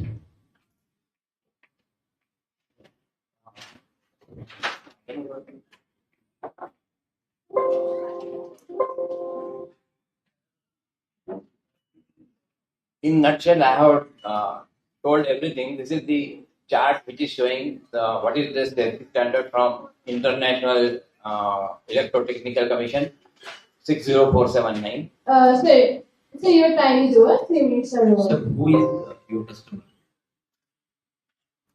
It is used globally. All the colonies of the residential colonies, all the hostels, and they are our likely customers. But presently, our thermal power station colonies are preferring our products, and they are preferring it even if there is a ELCD, because ELCD is operating at 30 milliampere, and our device can operate between 2 to 15 milliampere. So the tolerance limit of these. So it is to be fitted at home. It is to be fitted at home, in every home. Home or industry also. Home and industry, wherever there is a single phase and three phase supply, it can be used. And this is globally used, we can say. Can government be your customer where they fit along with the meter? Yes, sir. Presently, we are sending it to the government only. We have got the order from Nashik Thermal Power Station, Koradi Thermal Power Stations, Bhusawal Thermal Power Stations. We have already received the order. Around 105 pieces at Nashik, 90 pieces at Koradi, and some more orders are due in pipeline. Thank you. Thank you. Yeah. So in terms of like the power factor correction, yes, what kind of technology are you using? Is it a capacity based stuff? It is a static STATCOM based using thyristors, which is controlling the firing angle. Thyristor control firing of the capacitors or not? It is a STATCOM, purely static. A small capacitor is there for correcting the reactive power, and it is the firing angle is kept between 90 to 180 degrees, so that required only firing angle, so that to obtain unity power factor. So it is automatic, and therefore the current drawn is minimum, and the losses in the line are also minimum. So it is saving power, saving life, as well as saving equipment. Okay. And at one end, you said that this, the energy companies are your customers. I mean, are the usual house owners, or because I am not getting it. So these two features of over voltage and this is power factor correction. They have been added 6 months back only. Earlier it was only shock preventer, and that is being demanded, having heavy demand from residential and colleges also. College hostels. So this is targeted for the residential use. Mainly residential and domestic purpose. Domestic purpose. It is going to trip even if the touch is there. That is showing or shown over here. Right. So I'm just trying to. You mentioned about that point of ELCB. Yeah. So ELCB, like you are saying, it's beyond 30 to 50. Yeah. ELCB is available is only 30, can operate beyond 30 million. Right. So how are you sensing less than 10 million?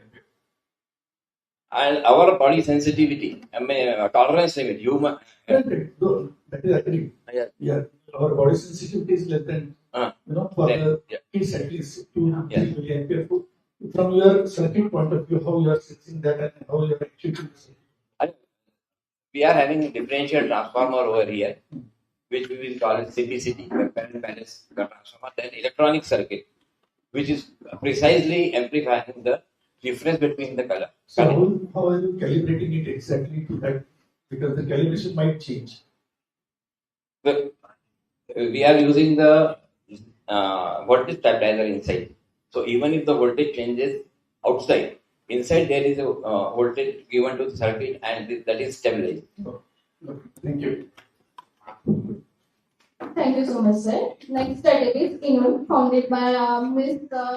Trupti Basant Berde. Please come on stage. What's the name, deputy? Number 8. Next, the Kapra project. Please be ready. Good morning, to remember. We are the team InnoMain and we presenting the IV guard, which is the automated saline level detector. It is designed to improve the patient safety from the IV therapy. In many hospitals, nurse cannot continuously monitor the IV therapy, especially in the heavy workload and the night shift. And delay in the IV therapy, IV monitoring, which cause the air embolism, blood backflow, and sometimes cause the serious complication to the patient. That's why our solution is the IV guard, which is the automated saline level analyzer, which detect saline level.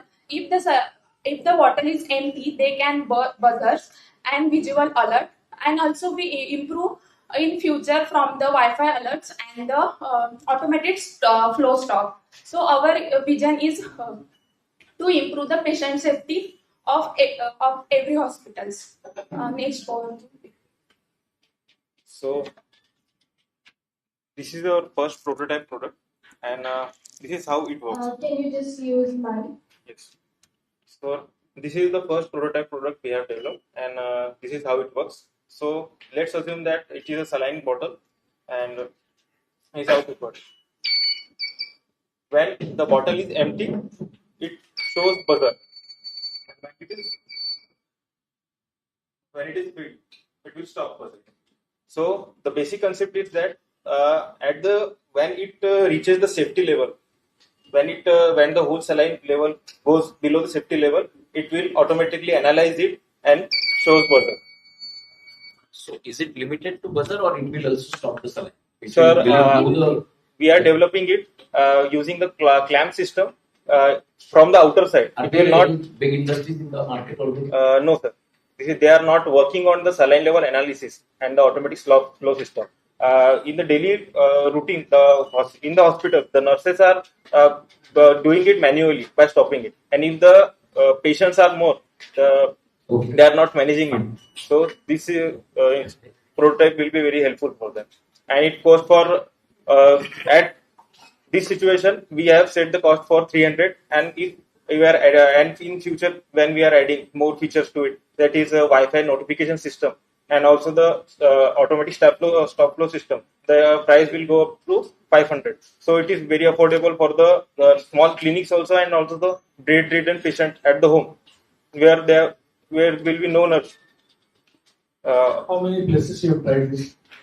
Sir, we are just taking the reviews for now from the hospitals, and the doctors are very happy about these products. That because in the market there is an infusion machine that is more cost up to from 25,000 to 1 lakh. But this product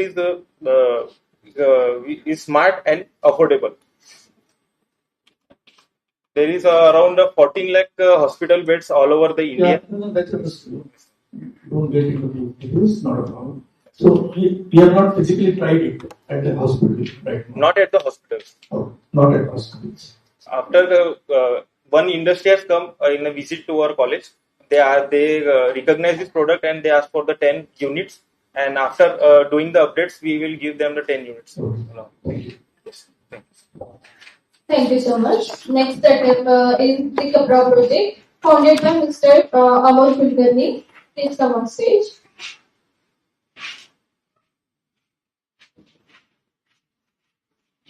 Next, Srivastava. Yes, Srivastava, please be ready. Good afternoon. Oh.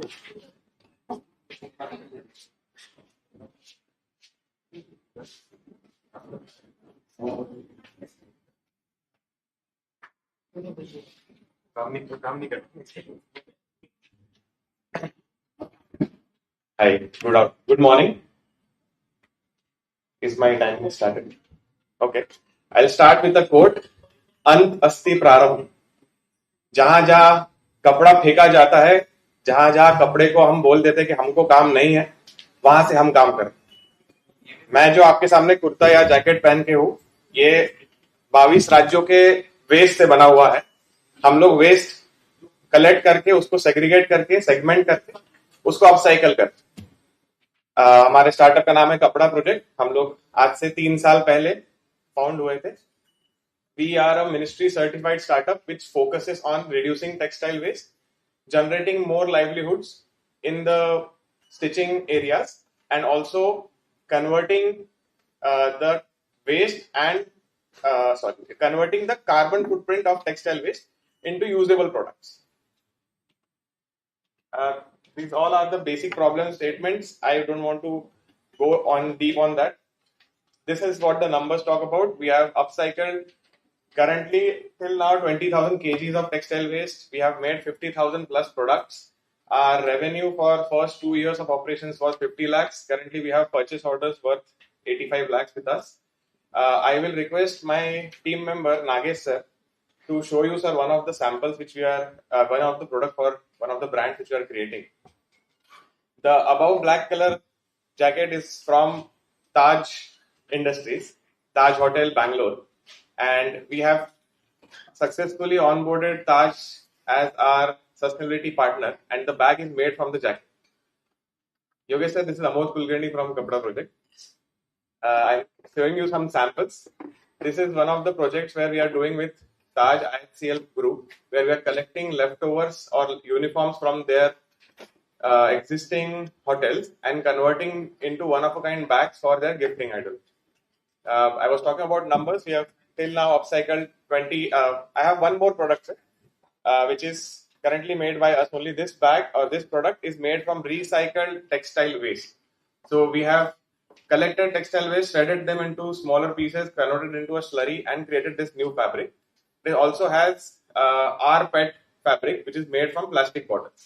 Similar to the shoes what I am wearing, they are made out of plastic bottles base. Our aim is to create more awareness about this industry. At this moment, there are 25 startups who have been recognized by Ministry of Textile. Kapda was the first startup and only one in the West region. Last month, there was one more startup called Twitch in Bombay who has got this certification. These are the basic, again, the industry norms, which I again don't want to again revisit. This is how we operate. We are at B2B level initially so that we can fund ourselves, so that we don't have to raise more funds. This is the third year. This is actually today is the founding day. We complete 3 years today, and we are now at a. We are Okay, looking at. Mr. Amol, your time is over. Thank you very much. Juries, So you can continue. So that is my first question: is how do you operate? You can quickly in 30 seconds. So, sir, last 6 months prior, I raised a grant from MIT College, Pune. That's where I started implementing my hub and spoke model, where I've created a hub of 15 people who work with spokes, and spokes are different self-help groups across Maharashtra, where we convert ideas into small pieces. We give this to the spoke. They just keep creating fabrics. We get it back, we cut it and convert it into a bag.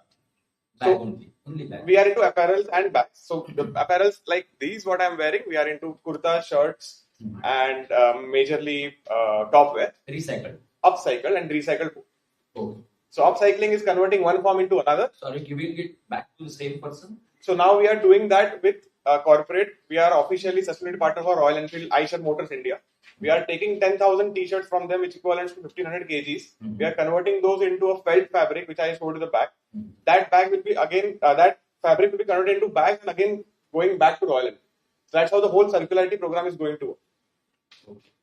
And what about the traditional trash market is already there in the industry, the collection, everything. How Correct. about that market? So that market is already there, but the numbers which we are having for waste, those numbers are continuously increasing because fast fashion is not stopping the products. So currently we are sitting at 9 million metric ton of textile waste only in India. At every hour there is a container load getting offloaded at every of the port where it's in trash to treasure kind of industry. Mainly the logistics is the profit eater. Yes. So how you're going to tackle this logistics? So, sir, just to give a prior experience, I worked in logistics and supplies for 9 years before starting this startup. I have onboarded, or my source of supply chain or source of raw material comes from 3 different states, and those vendors are fixed on a logistic cost. So my total logistic cost for secondary and primary comes to only 35 rupees.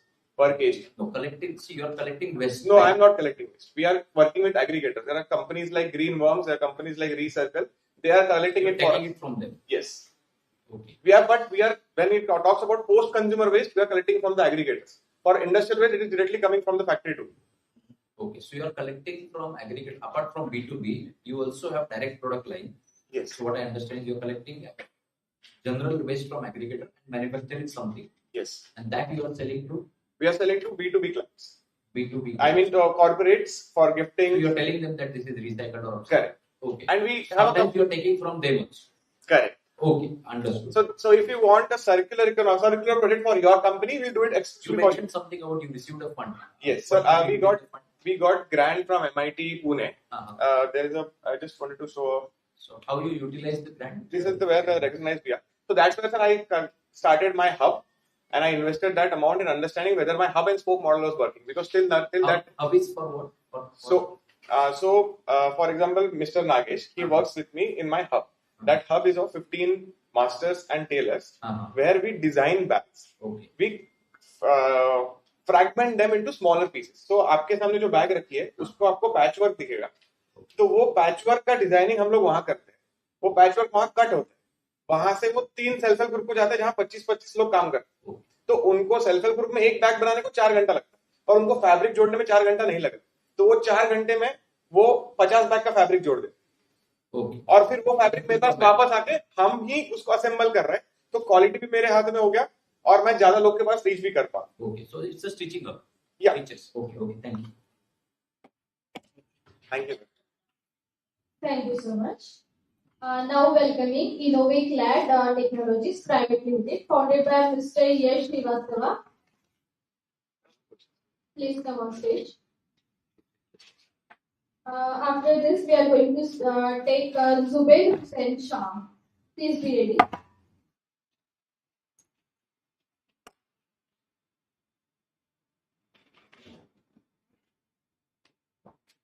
You can start your pitch. Time has started.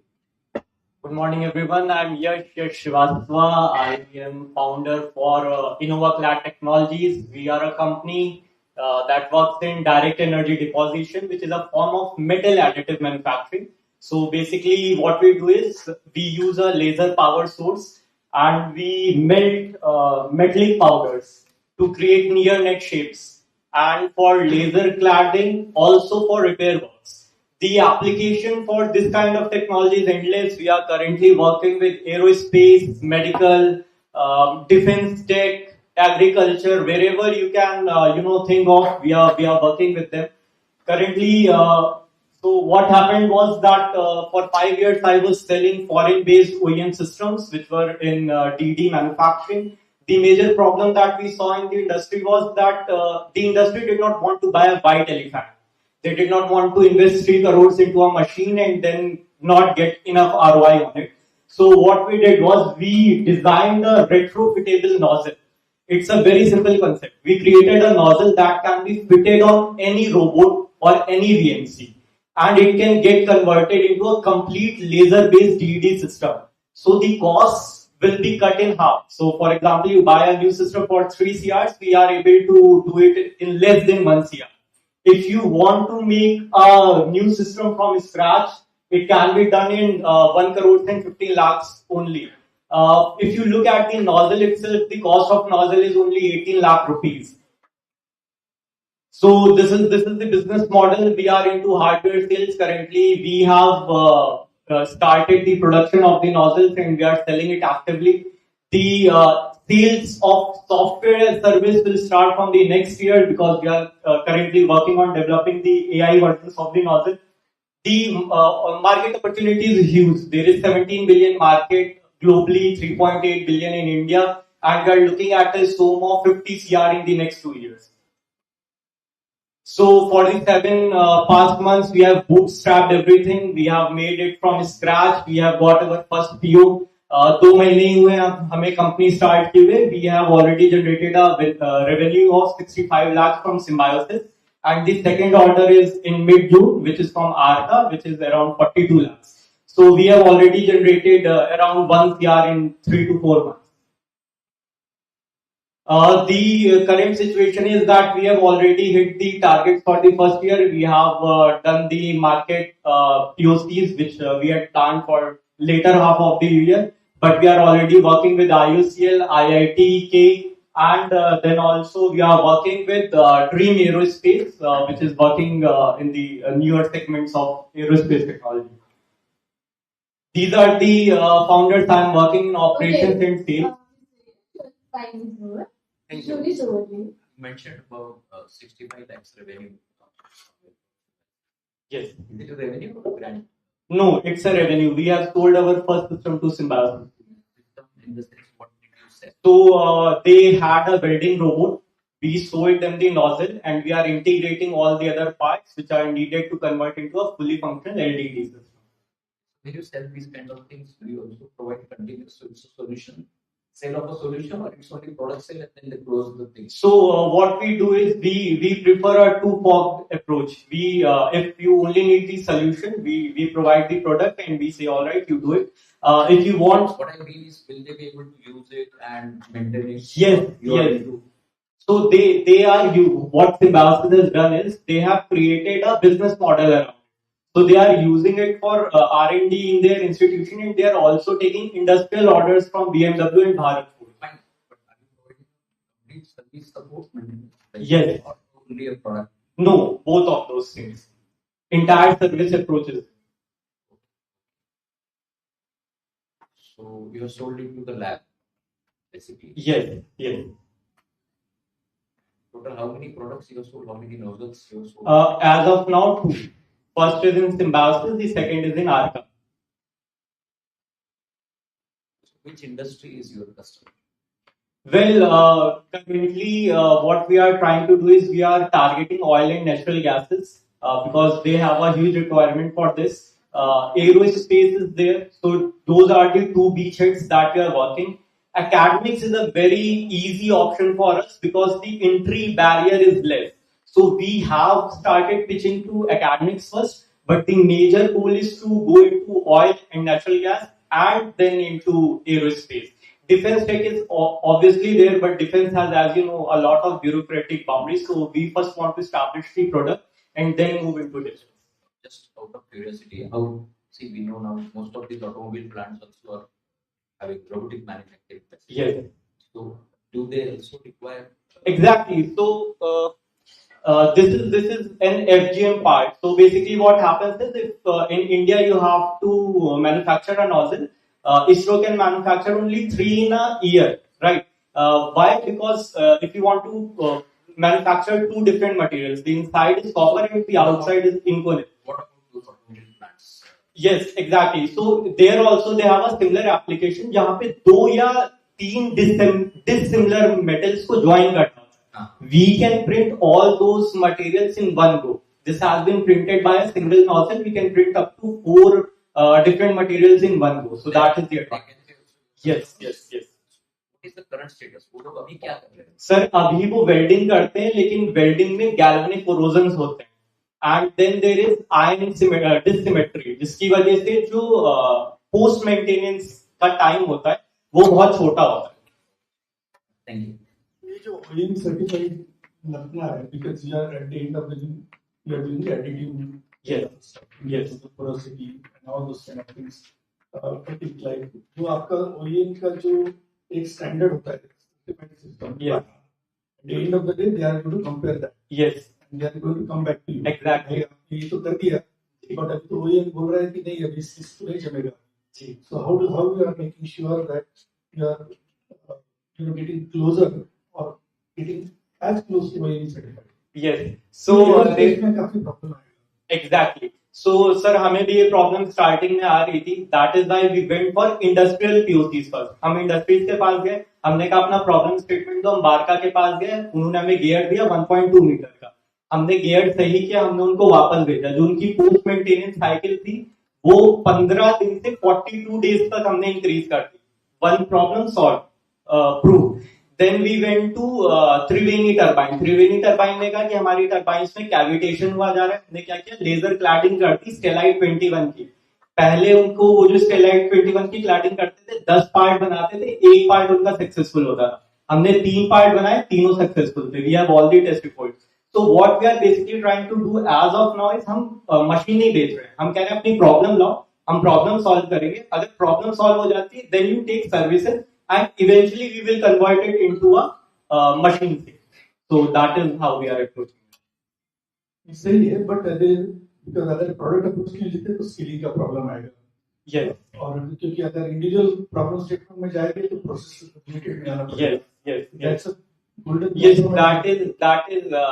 To be very honest, that is why we are actively looking for funding, जिससे हम एक R&D setup CFD plus metal corrosion पे कर पाए, and we can push that department forward into solving the problems, and the remaining of the team can push the sales into areas where POCs have already been verified. Thank you. Thank you so much. Next category, Sustainable Vision, the research venture, founded by Mr. Zubair Hassan Shah. Please come forward. After this, Gaurav Santosh, please be ready.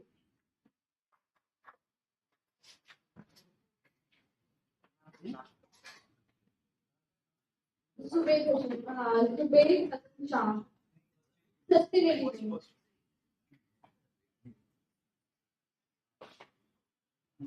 First.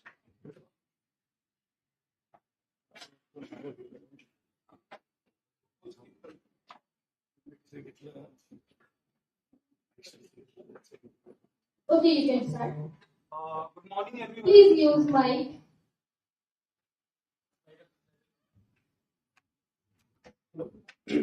Good morning everyone. सुबह से लेके शाम तक न जाने हम हमारी daily lifestyle में कितने ऐसे हार्मफुल केमिकल से बने प्रोडक्ट यूज करते हैं जो हमारे एनवायरनमेंट के साथ साथ हमारे हेल्थ पे भी बुरा असर छोड़ते हैं. इसी का सॉल्यूशन ढूंढने के लिए हमने स्टार्ट किया है सस्टेनिया विजन. बेसिकली सस्टेनिया विजन एक रिसर्च ड्रिवन स्टार्टअप है जो फोकस करता है ग्रीन इकोनॉमी के सेक्टर पे. सस्टेनिया विजन का काम करने का तरीका 3 स्टेप में है. फर्स्ट, हम सोसाइटी से हार्मफुल प्रोडक्ट को टारगेट करते हैं. सेकंड, हम हमारे रिसर्च एंड डेवलपमेंट की मदद से उनके सेफर अल्टरनेटिव डेवलप करते हैं. थर्ड, हम उनकी आईपी लाइसेंसिंग करते हैं. अभी हम जाएंगे हमारे प्रोडक्ट पोर्टफोलियो की तरफ.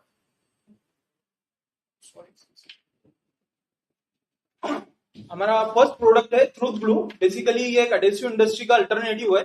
इसे बनाने के पीछे ये रीजन है कि जो ग्लू आज के टाइम पे इंडस्ट्री में अवेलेबल है वो हमारी हेल्थ के लिए बहुत ही हार्मफुल है. क्योंकि स्टेशनरी ग्लू उसे बच्चे यूज करते हैं एंड फर्नीचर के लिए उसे लेबर यूज करते हैं. इसमें पीवीए एंड पेट्रोकेमिकल का यूज होता है. तो हमने इसका एक सेफर अल्टरनेटिव बनाया जो कि फ्लावर बेस्ड है एंड ये प्लास्टिक भी रिड्यूस करता है. क्योंकि ये कैप्सूल के फॉर्म में है, आपको क्या करना है, आपकी पुरानी ग्लू की बॉटल लेना है, उसमें ये कैप्सूल डालना है, थोड़ा सा वाटर ऐड करना है, शेक करना है, आपका ग्लू रेडी हो जाएगा.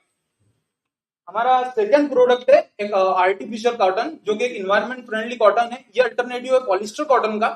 क्योंकि फास्ट फैशन इंडस्ट्री बहुत ही तेजी से ग्रो कर रही है, इसलिए मैन्युफैक्चरर को सस्ती कॉटन और जल्दी कॉटन चाहिए, इसलिए ऑर्गेनिक कॉटन का यूज कम कर रहे हैं. तो उसी के लिए हमने ये एक अल्टरनेटिव डेवलप किया है. ये 20 डेज के अंदर लेबोरेटरी में रेडी होती है. इसकी कॉस्ट आती है हमें 30 से 35 रुपए पर केजी. इसी से एक वेस्ट निकलता था, हमने उसी वेस्ट को भी इनोवेशन बना दिया है. हमने एक एनवायरमेंट फ्रेंडली थर्मोकॉल डेवलप किया है जो हमने ई कॉमर्स इंडस्ट्री को टारगेट करते हुए बनाया है. और ये क्यूबिक फॉर्म में होता है, आपको इस पे वाटर स्प्रे करना है एंड अपना प्रोडक्ट रखना है तो ये मोल्ड बन जाता है उसके लिए. हमारी स्ट्रेटेजी बहुत यूनिक है, एसेट लाइट है एंड रेयर है. हम आईपी लाइसेंसिंग की स्ट्रेटेजी यूज करते हैं. हम इंडस्ट्रियल जायंट्स को अपने पेटेंट अप टू 8% रॉयल्टी पे देते हैं. Thank you. So currently, how many industries are your customer, and for which kind of product you have licensed the patent? Currently तो हमारे ये जो पेटेंट है 3, हमने ये 3 फाइल किए हैं, बट ये ग्रांट नहीं हुए. फिर भी हम पायलट टेस्टिंग कर रहे हैं. पायलट टेस्टिंग में हम 2 बेसिस पे कर रहे हैं. First product basis, second business model basis. First basis पे हमने अभी एक ऑर्डर लिया है जो कि है 3,50,000 का, जिसमें हम फर्नीचर, क्योंकि ये जो ग्लू है 2 वेरिएंट में बनाया है हमने, एक स्टेशनरी फेस के लिए, एक फर्नीचर फेस के लिए. तो वो अभी हमने एक ऑर्डर लिया है, एक इंडिविजुअल है उनसे. Okay, so you will be supplying him the glue. Yes. Okay, made from flower.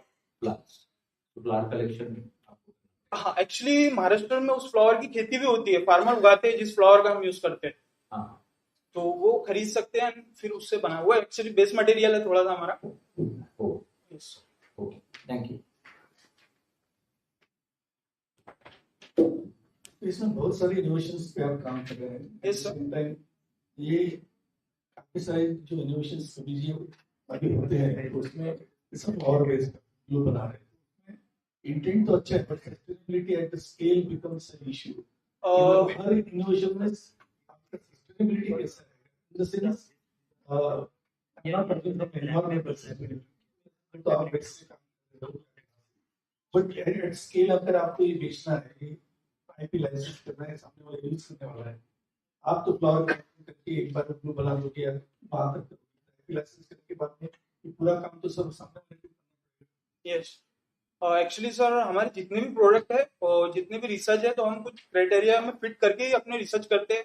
ये एक्सेसिबल भी है, स्केलेबल भी है एंड कॉस्ट इफेक्टिव भी है, क्योंकि हमारे जितने भी प्रोडक्ट है ओवरऑल वो एग्जिस्टेंट प्रोडक्ट से 30% कम कॉस्ट में रेडी होते हैं, इंडस्ट्रियल कॉस्ट। बराबर, इंडस्ट्री को आप कर रहे हैं, very good idea about that, but in terms of like the performance, the cost, इसका प्रूफ पॉइंट कहां से आता है? बेसिकली हम ये कैलकुलेशन से निकालेंगे। पहले तो हम देखते हैं कि बल्क क्वांटिटी में हमें मटेरियल क्या रेट पे मिल रहा है। Performance industry, for example if you are giving a glue, right, market में ग्लू मिलता है, आप दे रहे हो, तो ये ग्लू जो है चीपर जा रहा है, मान लिया, बट उसका परफॉर्मेंस जब आप इसको एक्चुअली यूज करोगे उसके हिसाब से ड्यूरेबिलिटी, परफॉर्मेंस सेम है सर, सेम। ये कैसे बता दिया? Testing on that? यस, तो टेस्टिंग सर्टिफिकेट्स आपके पास? यस, अभी हमारे पास 2 टेस्टिंग सर्टिफिकेट होना चाहिए। एक हम स्टूडेंट भी हैं, तो एक तो हमने अपनी कॉलेज से लिया है टेस्ट करके वैलिडेशन के लिए, एंड सेकंड हम अभी गुजरात में एक इंडस्ट्री से कनेक्ट हो रहे हैं, उनसे बॉन्डिंग का लेना है हमें। Just a suggestion, so we can call the next presenter till that time. Maybe test certificate आपको lab से लेने पड़ेंगे, relevant lab से. Second thing is you should maybe focus on one product and उसका थोड़ा bulk में करके आप application based sell करना product try कीजिए. One of them. So yours ये ब्लू का वही कर रहे हैं, इसको sell कीजिए mask में bulk में करके. Was just a suggestion. Thank you. All the best. Interesting innovations. Okay, now inviting Triangular Mouse, founded by Mr. Gaurav Santoshwar.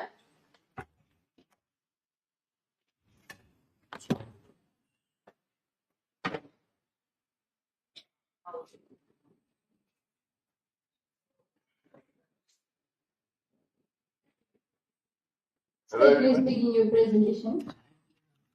Hello everyone, my name is Gaurav Santoshwar, founder and CEO of Triangular Mouse. It's a very simple technology that I'm trying to build, but it's complicated inside. I called it as over-the-top AI advertisement technology platform. The problem is quite large. It started with 6-second advertising, which is now blended with $20 billion industry. The attention time is low, from which the product has to be communicated to the individual buyers. The solution that I'm trying to build is a unified layer over the OTT platforms that improves. The solution I'm trying to build is a simple unified platform that goes across all the OTTs that gives the leverage of 3 basic parameters. The product is again very simple. It is harmonizing the 3 spaces. One is the web, second one is the OTT, and third one is the mobile. The market opportunity is although 15 billion, but I'm targeting a meaningful 15 million out of it over the next span of 5 years. The business model is just like how you use Netflix today, but it is B2B SaaS, wherein you have $14.99 per month to a $14.990 per year type of a model. The financial projections, I am targeting close to 50 million by the end of 5 years. The go-to-market strategy is fairly simple again. I'm trying to integrate this platform with one of the OTTs based in United States. I am trying hard to get a traction through that. So the uniqueness is the competition is Google TV 360, Trade Desk, and Amazon. all of them are operating in a different space. This is completely a unified layer that I'm talking about that goes to the entire OTT platforms. Thank you. Yes. Thank you so much. Juries, over to you. So, yours is a kind of a third party solution. We are going to see OTT players are going to be increasingly coming up with their own ad stack. Right. Right? और आपका जो आ रहा है वो independent middleware layer जैसे It's a uniform layer. ये कैसे survive करोगे क्योंकि जो बड़ी कंपनी है OTT वो खुद का तो तैयार करेगी. Right. So keeping the existing stack as it is, it has nothing to do with it. There will be thousands of players like that. Okay, but this is a unified layer, where the ads are going to get propagated as per the basic understanding of what the user is going to look at a particular point of time. So if you have क्योंकि साथ भी कभी बहुत ही watching people who are watching, so it's a measurable content looking at the login diagnostics plus if you want to put a SERP Excel ad in between, so it's a user-based recognition system that will be developed. So currently the MX Player or Amazon Prime, they are already running their own existing portfolios for ads. But this is something where you're talking the entire ecosystem together. So that is where it differentiates. Yeah, but just whereas with the Fires, so Fires also works on multiple devices.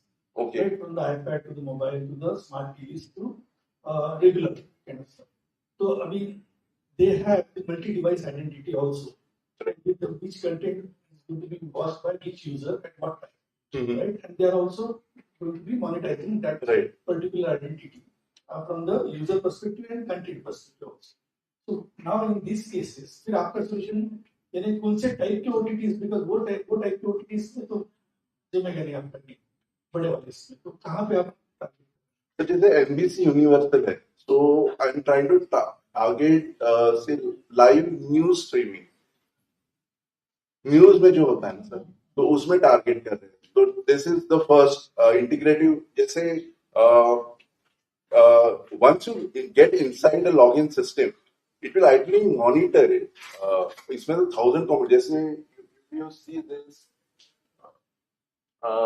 this is the जैसे existing stack वैसे ही रहेगा. It's not going to आगे चल के इसमें तो जैसा devices वगैरह सब पूरे आने वाले हैं तो उसमें device identities and cross devices and privacy issues वो भी आने वाले, तो वो कैसे हैंडल करेंगे आप लोग? डिवाइस आइडेंटिटी क्योंकि वेब पे भी जा रहा है, मोबाइल पे भी जा रहा है.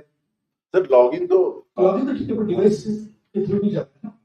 Sir that will be to be taken as the next challenge. All the best. Thank you so much. Next startup is Aranya, founded by Ms. Poddam Pujifanagar. Please come on stage.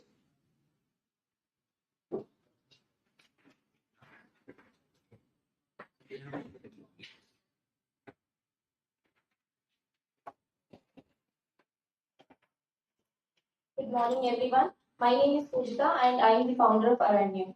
I am currently pursuing my Bachelor's of Technology. I am in my final year from CMR College of Engineering and Technology, Hyderabad, in Computer Science Engineering with applied Artificial Intelligence and Machine Learning. Today, I am here to present Aranya.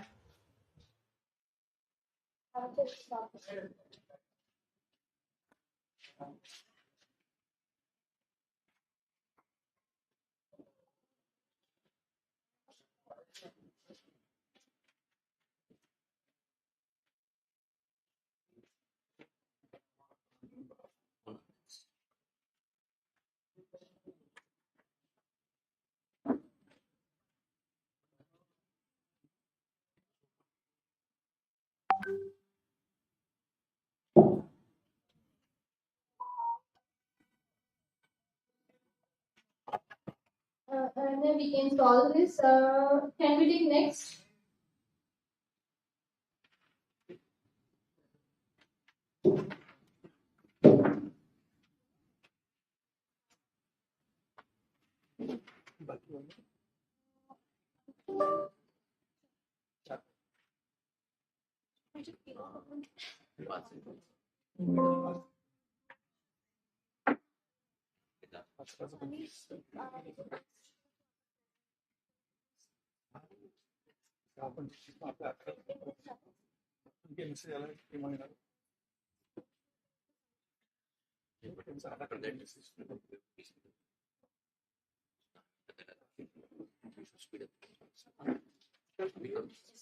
So this is the problem that I identified. So most missing cases begin with a period of prolonged unresponsiveness. There is a huge gap between the person going missing and the person that has gone missing being found out. So RNA is all about trying to reduce this gap. Current SOS systems, safety systems rely heavily on manual SOS systems. So unless I have a device on me, I cannot actually send an alert to anybody who can save me in a situation where I cannot be active on my phone. This is the core insight of how we aim to solve the problem.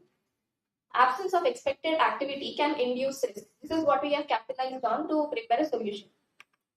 This is a proposed solution. We are planning over a dual architectural system where we have a mobile phone separate and a server layer separate. Now what happens is the server expects a signal within the safety hours, about 7 to 8 hours that can be user defined. Within these safe hours, if the server receives the signal, then everything is okay. If the server does not receive a signal, because of the absence of signal, the server is going to escalate. Now escalation here could mean alerting your trusted contacts via WhatsApp, email, SMS, or phone calls. This is how it works. The user is going to do some activity on their phone. Based on this activity, if there is any expected signal from the phone end to the server, then the server does not get triggered. Else it gets triggered and the escalation is triggered from the server end. And the escalation goes on to alerting a trusted contacts. So let us sum up. Can you explain your operations and business model together? Like, so suppose we are using it in hilly areas. Hilly areas where a lot of trekking happens and sometimes the trekkers are missing. Okay. So how the device will be installed somewhere? So the device is installed in the phone. The phone is supposed so let's say we have to log in. It is some sort of a timer based. Once we log in and there is a signal and we send the signal to the server, it is okay. But let's say something happens to the hiker and the mountaineer falls down So somewhere. hiker is not having a phone. Yes, sir. He's not having a phone. Okay, sir. How are you going? So he can time it somewhere else, sir. If he is reaching his destination or If the phone is not with him, are you tracking heartbeats? No, sir, we are not tracking anything, sir. It is like a timer based. If they do not come back and log in within the timer timed So period, phone is must. not really, sir. So the phone is must after the activity to log in and send the signal to the server.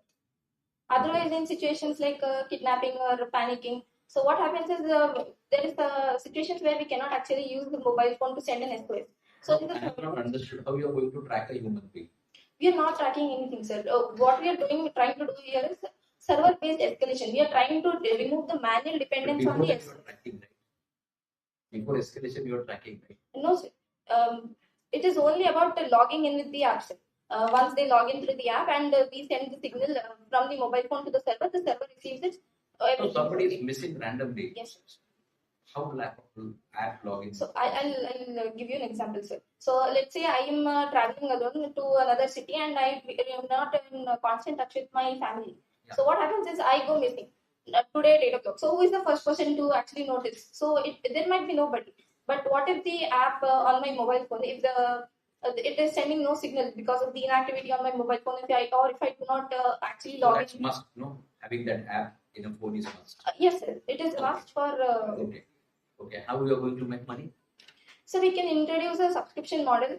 We can have right now this is a premium model where we give where the user gives the timer. We can have a premium model where the user can have a machine learning model that spans the inactivity and reduces the risk induction. And based on that, we can put a pricing. So complete cost structure for the cloud maintenance and everything would be around 45-50. Thank you. Thank you. Thank you so much. Next startup we have Zero Traffic, founded by Ms. Bhumika D.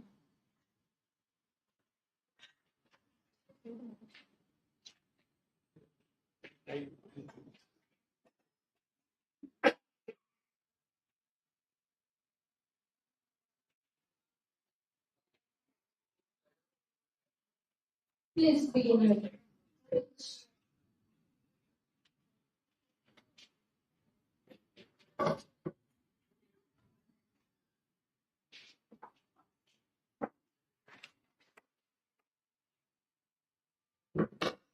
You can start maybe. Good morning, respected judges. Myself D. Bhumika.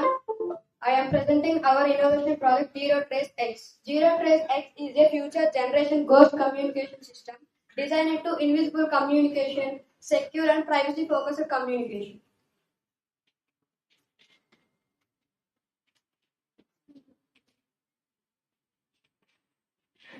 Problem identification. Today, privacy leak cyber attacks are increased rapidly. Existing communication systems will leave permanent digital traces, and sensitive information is always at risk.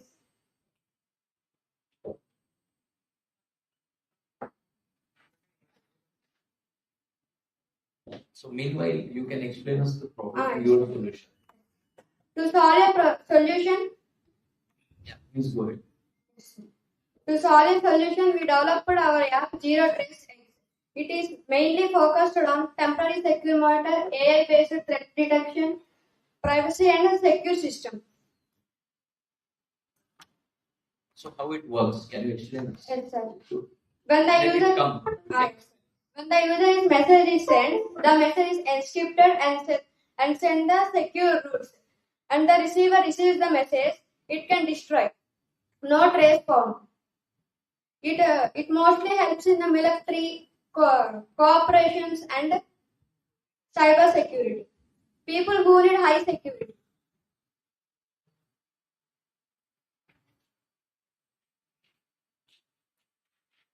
Are you ready with your solution? Huh? Are you ready with your solution or you're developing it? Development stage. Prototype stage, sir. Okay. Who can be your customer? Who can be your user or customer? Military, cyber security, people who need high security. So that they will send the messages, they will understand. communicate, and it will be Disappears. Invisible, sir. okay. Is this requirement justified? Have you spoken to like some industries or people? Do they require it? No, sir. You're not spoken yet. So a lot of people are playing in this space of the secure communication, especially when it comes to the military applications. Right? So even if the payload of the message, you can destroy that. But what about the patterns of the metadata in terms of how the networks are used in the sending the messages? And that be eliminated?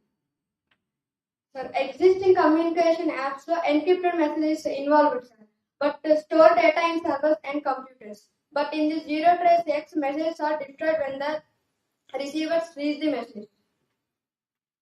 Yeah, but in that context, even in the WhatsApp also we have the message. Yes, sir, but trace found, sir, stored in servers.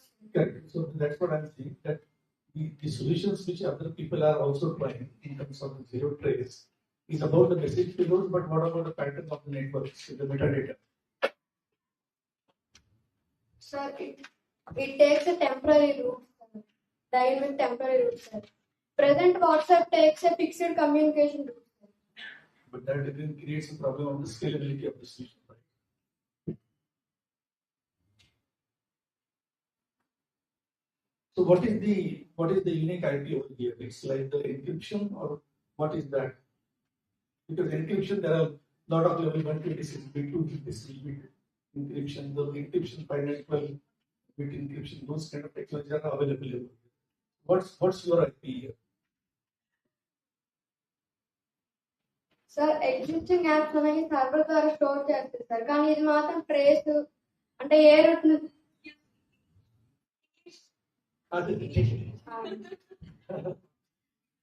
Temporary secure routes dynamic routes sir present WhatsApp will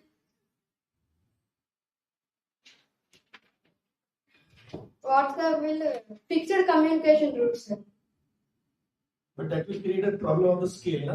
When you are trying to implement at the scale, because you are creating a temporary routing routes. It takes a dynamic temporary routes. It's very hard to identify and tracking Okay, take it. Thank you. Thank you so much. Next, we have Yatharth Lab Private Limited, founded by Mr. Harshit Tiwari. Please come forward.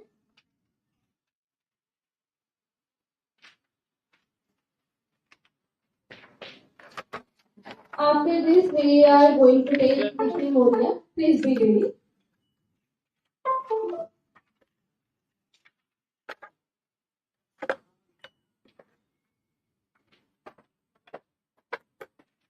This is just representation of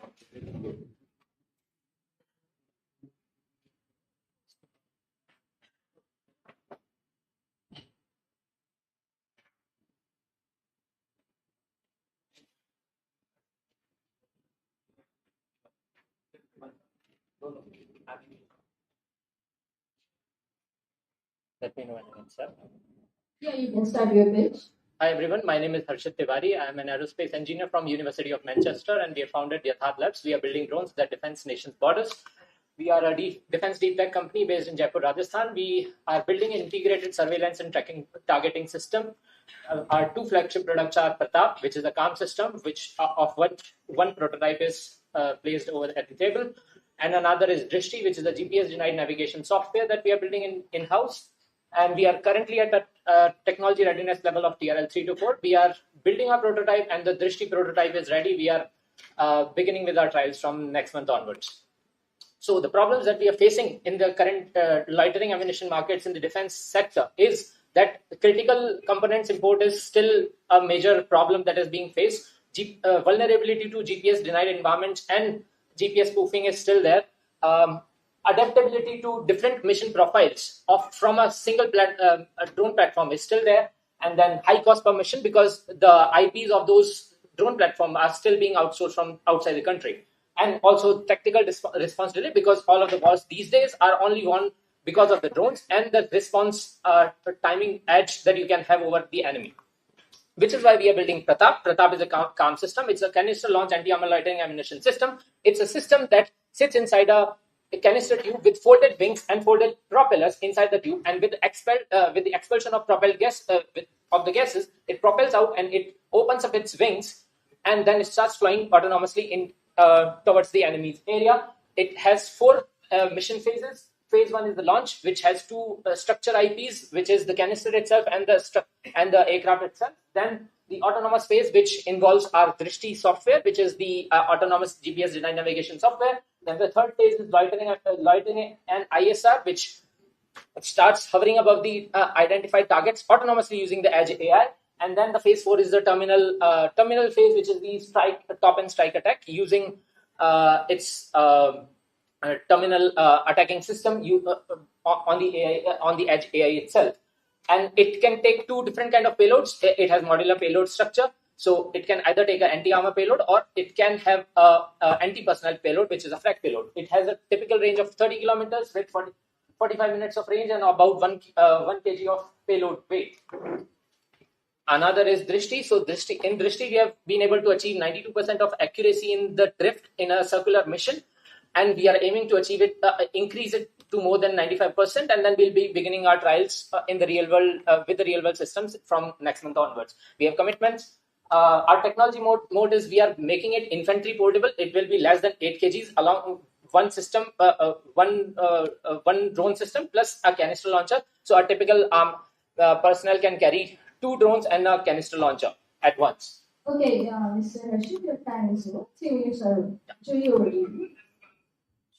You elaborate a use case with who is potential customer and how you're working. So our potential customer is obviously defense forces and the friendly allies of India. And secondly, from Drishti, we are also expecting like sales in the civil forces for their HADR and SAR missions. And our go-to-market is, so we have already commitments from 4 army units to begin our trials from next month onwards for Drishti, and 1 potential Air Force unit as well. we were invited by Army Design Bureau and DRDO for Army Design Bureau for the Pratap system development, co-development, and for Drishti with DRDO lab in Hyderabad. Funding from them? We have not. We are currently in conversation, so we have like our conversation has matured to second levels, and for there are challenges, which is IDEX challenge and the compendium of technical challenges. We have submitted our challenges to them in open challenge as well as particular challenge list, the DIS challenge list as well. Is this of use of any internal forces like police force or? Yes, so I mentioned that it can be used for HADR operations like humanitarian assistance and disaster relief operations and search and rescue operations by Navy or Army in the hilly areas or in case of any kind of cyclones and stuff like that. So Drishti can be deployed on existing drone platforms. It works. It will come as a plug and play device which will be employed. How much time will you take from TRL3 to TRL9? Let's not say 9, maybe TRL 7, 8. We expect to come from this date onwards. We expect to be market ready in 24 months. 24 months. Yes. You're incubated somewhere? We are incubated in iStart Rajasthan and SKIT College in Jaipur, and will soon be incubated in IIT Kanpur as well. What is the profile of founders? I am Harshit Tiwari. I've done Master of Sciences and Aerospace Engineering from University of Manchester. My co-founder is Rohit Sabdani. He has work experience of 4 years in aerospace design engineering. Me myself has 4 years of experience in aerospace engineering, and I've also co-founded a defense startup 2 years ago. Got some funding wherever you're in. So from iStart Rajasthan, we had the ideation grant, and from that we are building the first prototype of the physical prototype of Pratap. So you mentioned about the AI on the edge, right? Yes. So in terms of the localization confidence, when it comes to like the degradation of dust and snow and the conditions in the world are very different than the normal. So how do you maintain that kind of confidence with the degradation? So as I mentioned, we have been able to achieve the 92% accuracy on in the standard conditions or in the different. It was a different landscape route that we have trained it on, and it was on simulated data. So we were able to achieve it using that data up to 86%. Then we also infused. Trials. So we are beginning with field trials from next month onwards. Like from next week onwards, we are beginning with field trials with our own system, and from next month onwards with the Army itself. And in terms of like the this goes into a GPS denied navigation, right? In terms of the triangulation and in terms of getting the data points, clear points. How are you managing that route definition? Sorry, can you please route definition जो कर रहे हैं, it's just launch करेंगे. Right? It has to go on a mission. And that mission you have set in terms of like these are the waypoints and these are on the waypoints. It has to go at the maneuver and then it's fly. Yes. Right. So in terms of those, making sure that it is GPS denied and still here on the edge, how are you managing the location? So using the Drishti stack that we have on board, it is generating its own GPS coordinates using the localized map that it has on the edge itself.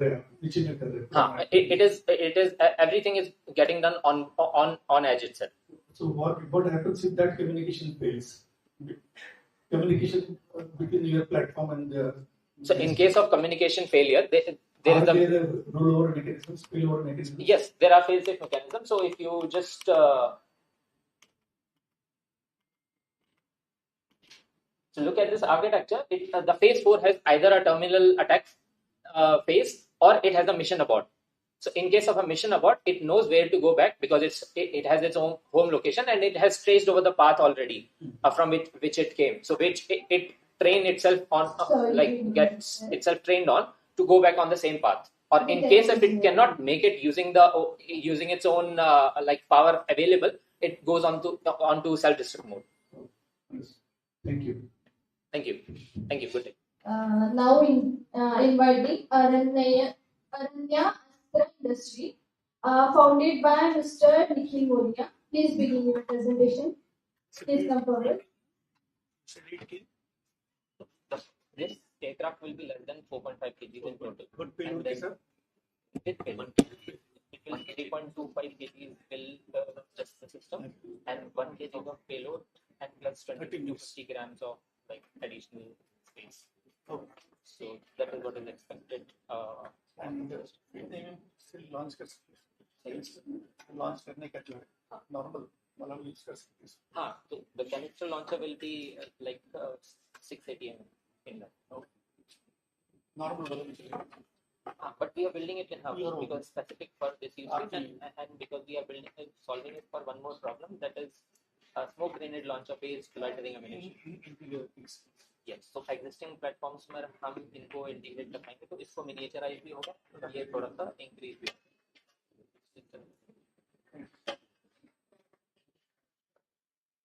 Okay, you can start your pitch. Dear judges, is it better to feel safe or be prepared? Can you answer? Please go ahead. Go. Okay. I would argue you shouldn't have to choose.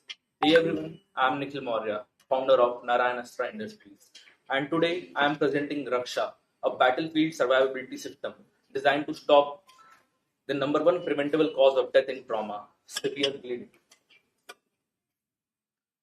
Because the reality is simple, people don't die because solutions don't exist. They die because solutions fail under real world conditions, especially in junctional wounds, areas like Gorin or Exilia, where truncate simply cannot work. And today, there is still no fast, field-ready solutions for that problem. Current method fails for three reasons. They require skill, they require time, and they require precision that simply doesn't exist on the battlefield conditions.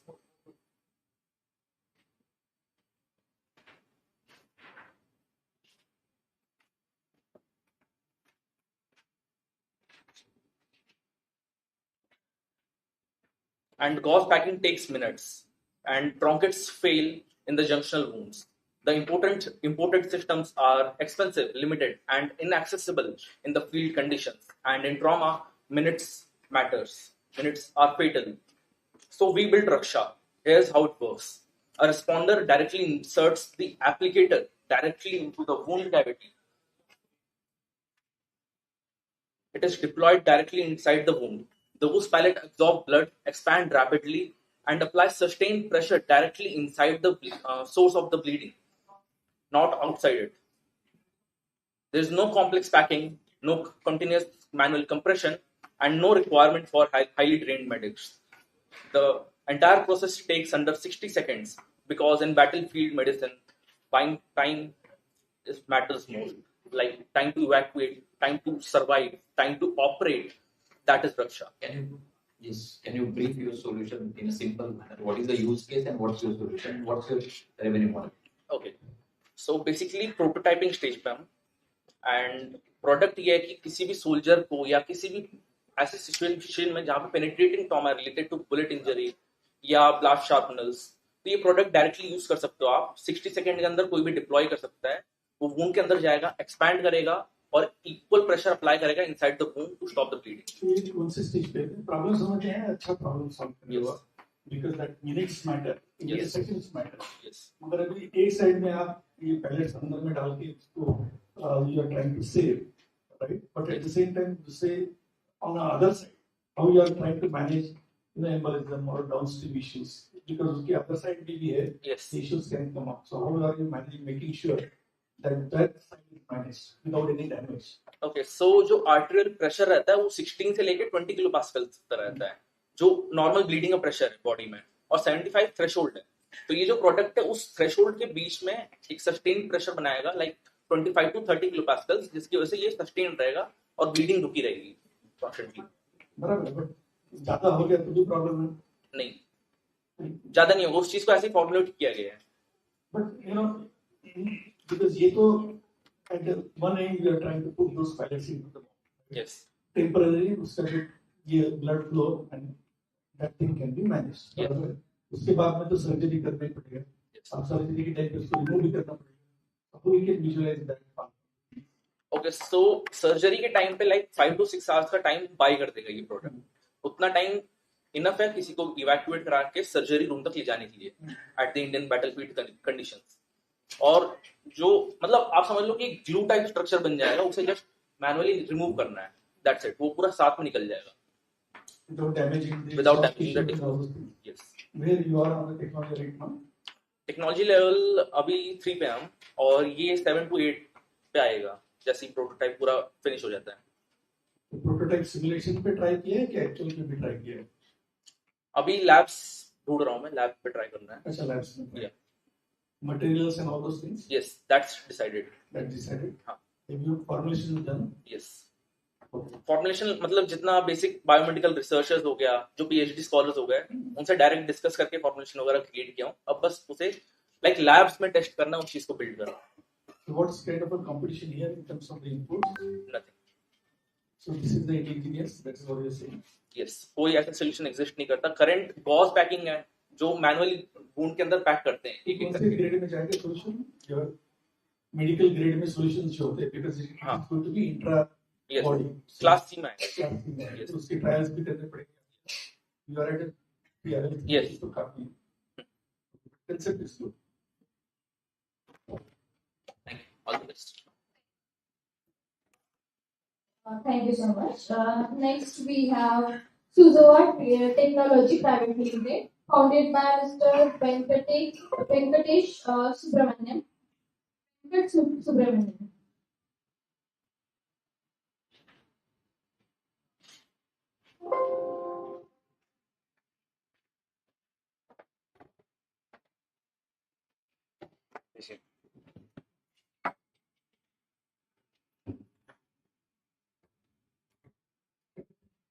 Am I audible? Yes, you can start your pitch. So, good morning, everyone. We are Suzawatt Technologies, and we are building AI-based defense solutions to overcome modern warfare challenges today.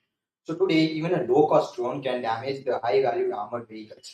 So, these drones are small, fast, and difficult to detect in real time. So, and the current systems in India are struggling to face against this. So, we asked ourselves, how can we give our military crews an advantage over this and build a quicker awareness and quicker response capability? We are developing an onboard AI-powered detection system that combines multi-sensor monitoring and real-time threat analysis. The goal is faster detection, 360-degree battlefield awareness, and seamless integration into existing military vehicles. Our product is a compact, rugged AI edge computing module that is built for real-time drone detection and real-time threat analysis. So our system combines electro-optical infrared sensing, edge AI inference, and a multi-sensor fusion that is able to reliably detect all the sensors and be able to detect the drone in time. Our architecture, it transforms the battlefield sensor data into real-time situation awareness and threat intelligence. We are also exploring the scalable of the counter drone deployment methods to improve the battlefield operations. Our advantages is where it lies in mobility. So it is lightweight, retrofittable, low power, and optimized for low power consumption. Most of our systems nowadays are for static defense infrastructure.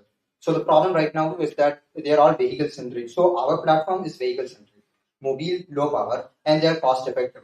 This is more optimized for real-time drone and real-time battlefield deployment.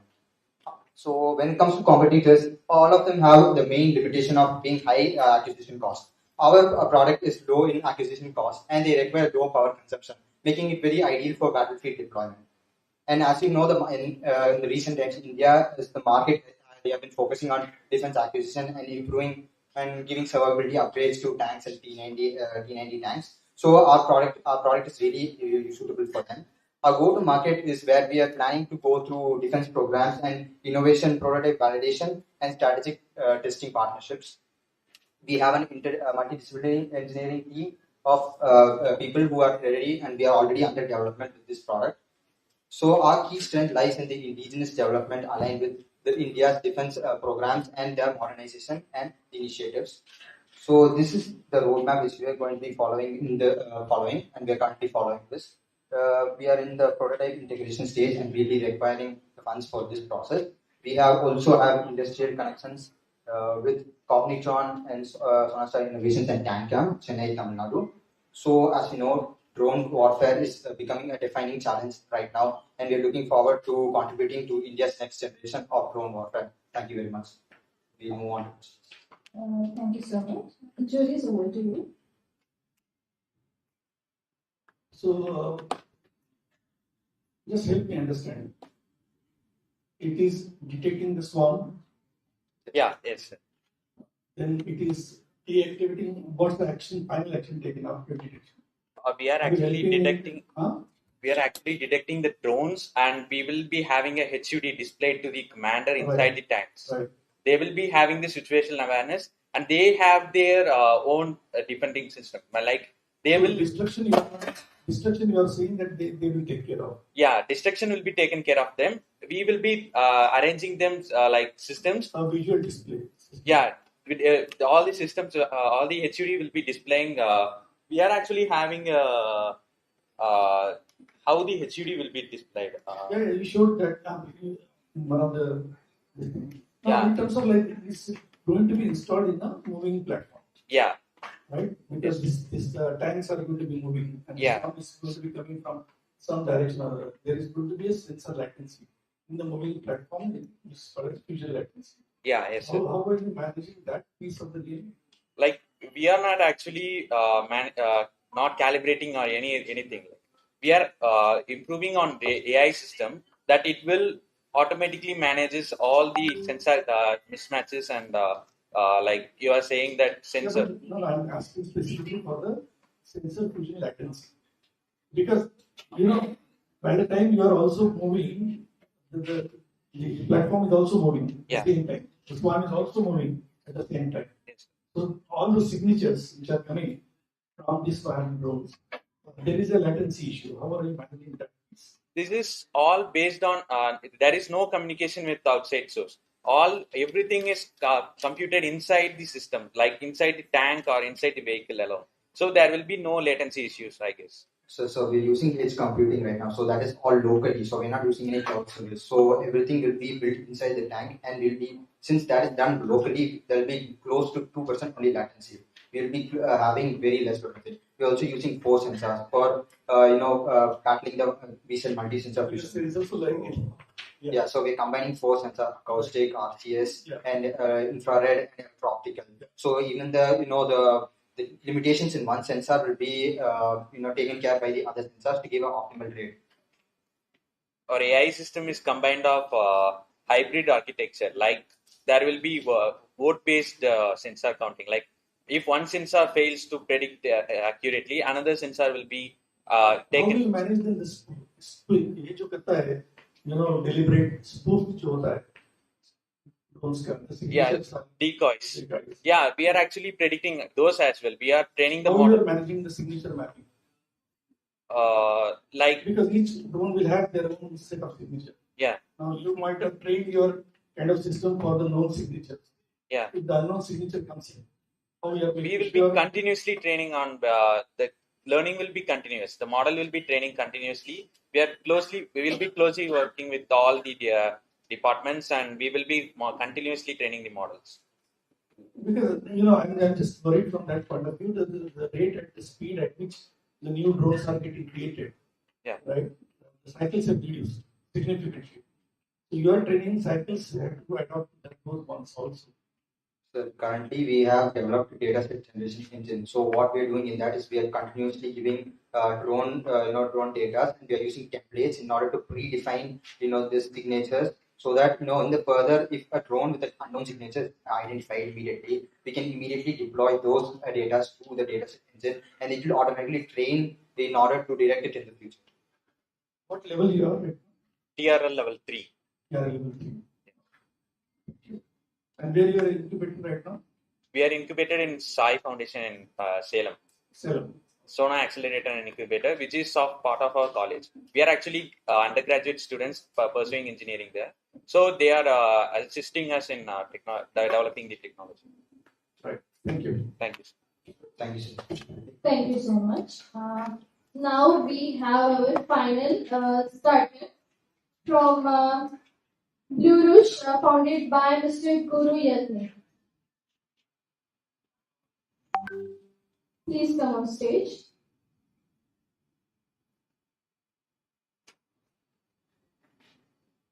Can we have Guru Yatni, Blue Rouge team?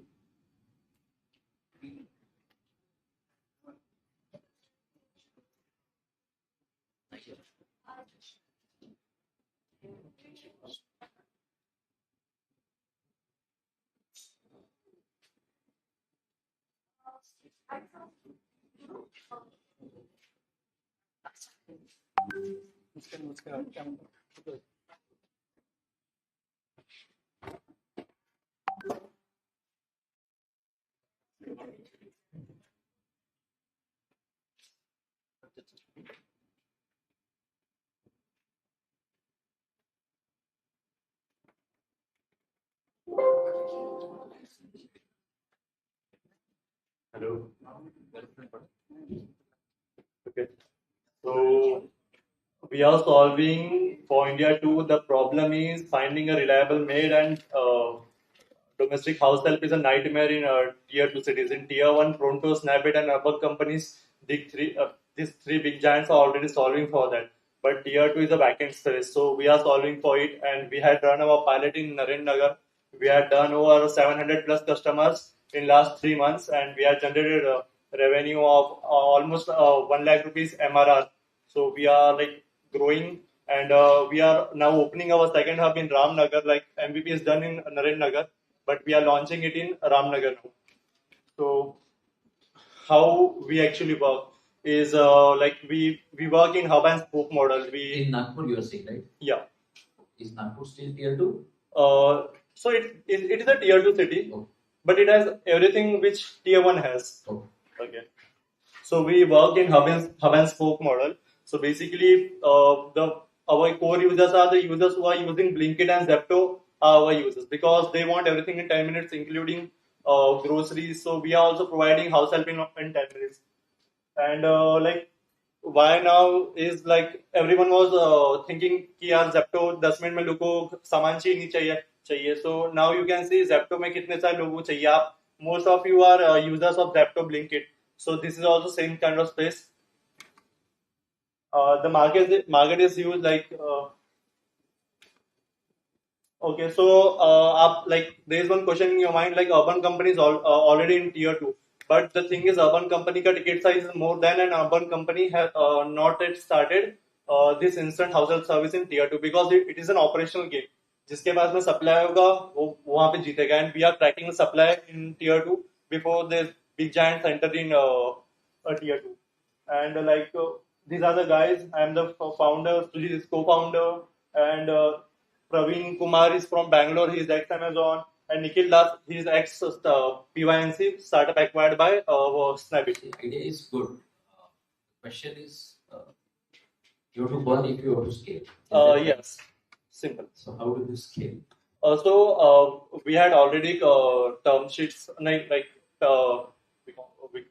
can say a soft commitment from some investors from Gurugram. We are raising 50 lakhs for 5%. It is a bridge round because we are we are investing 50 lakhs in Nagpur. So after investing gaining this category, we will move to Bangalore. At 10 CR. Yeah, 9.5. How do you take care of the security aspect? So we do police verification of entire staff, and we are taking care of they are not immigrants from Bangladesh.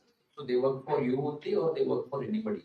No, so they are basically gig. So we are giving them per day around 400 to 500 rupees because government says mandate is 420. But they are free to work themselves. Yes, we can't onboard them as an employee right now because PF and there are so many mandates there which will increase our churn. एक घर पे जब जाते हैं, so homeowner and trust build होता है. नहीं, sir actually the thing is ना कि ये ट्रस्ट बिल्ड नहीं होता.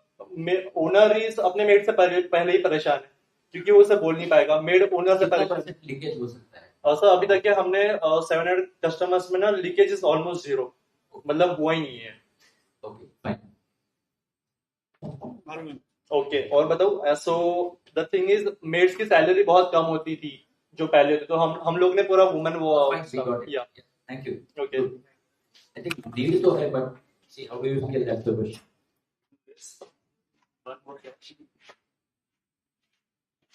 Thank you so much.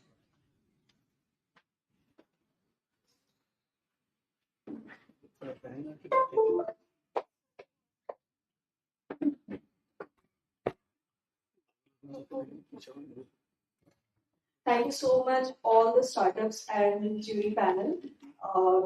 So we have a next 15-20 minutes of a networking session.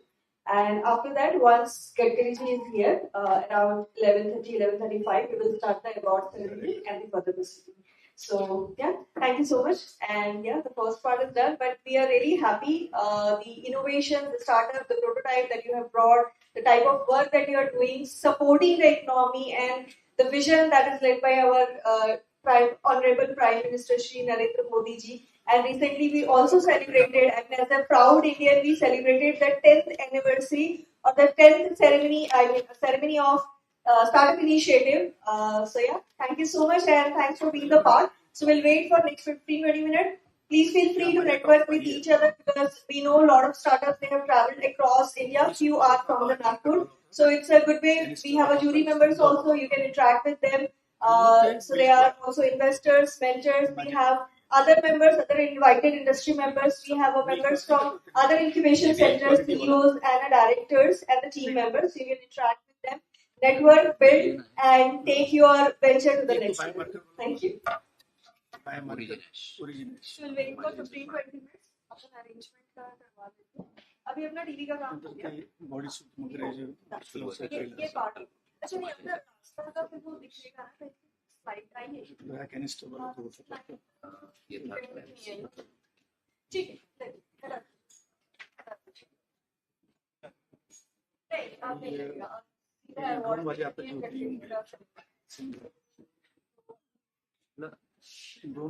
दिले last single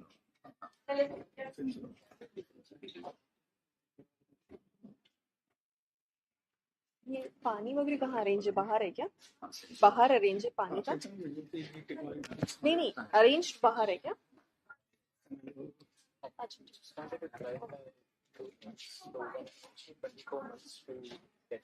To be at PRL 7 or 8.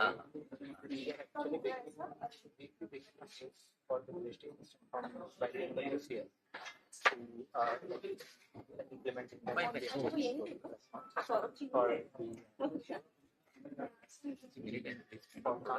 do it together. Come next year.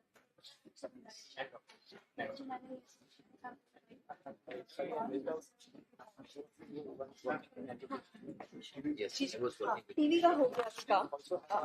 अब अपना नहीं अभी अपना सेकंड पार्ट इवेंट का आएगा जो पीछे आ जाएंगे तो अपना ये लाइट और मेन सेरेमनी अब स्टार्ट होगा. अपना अवार्ड सेरेमनी अब. टीवी अभी तो नहीं चाहिए.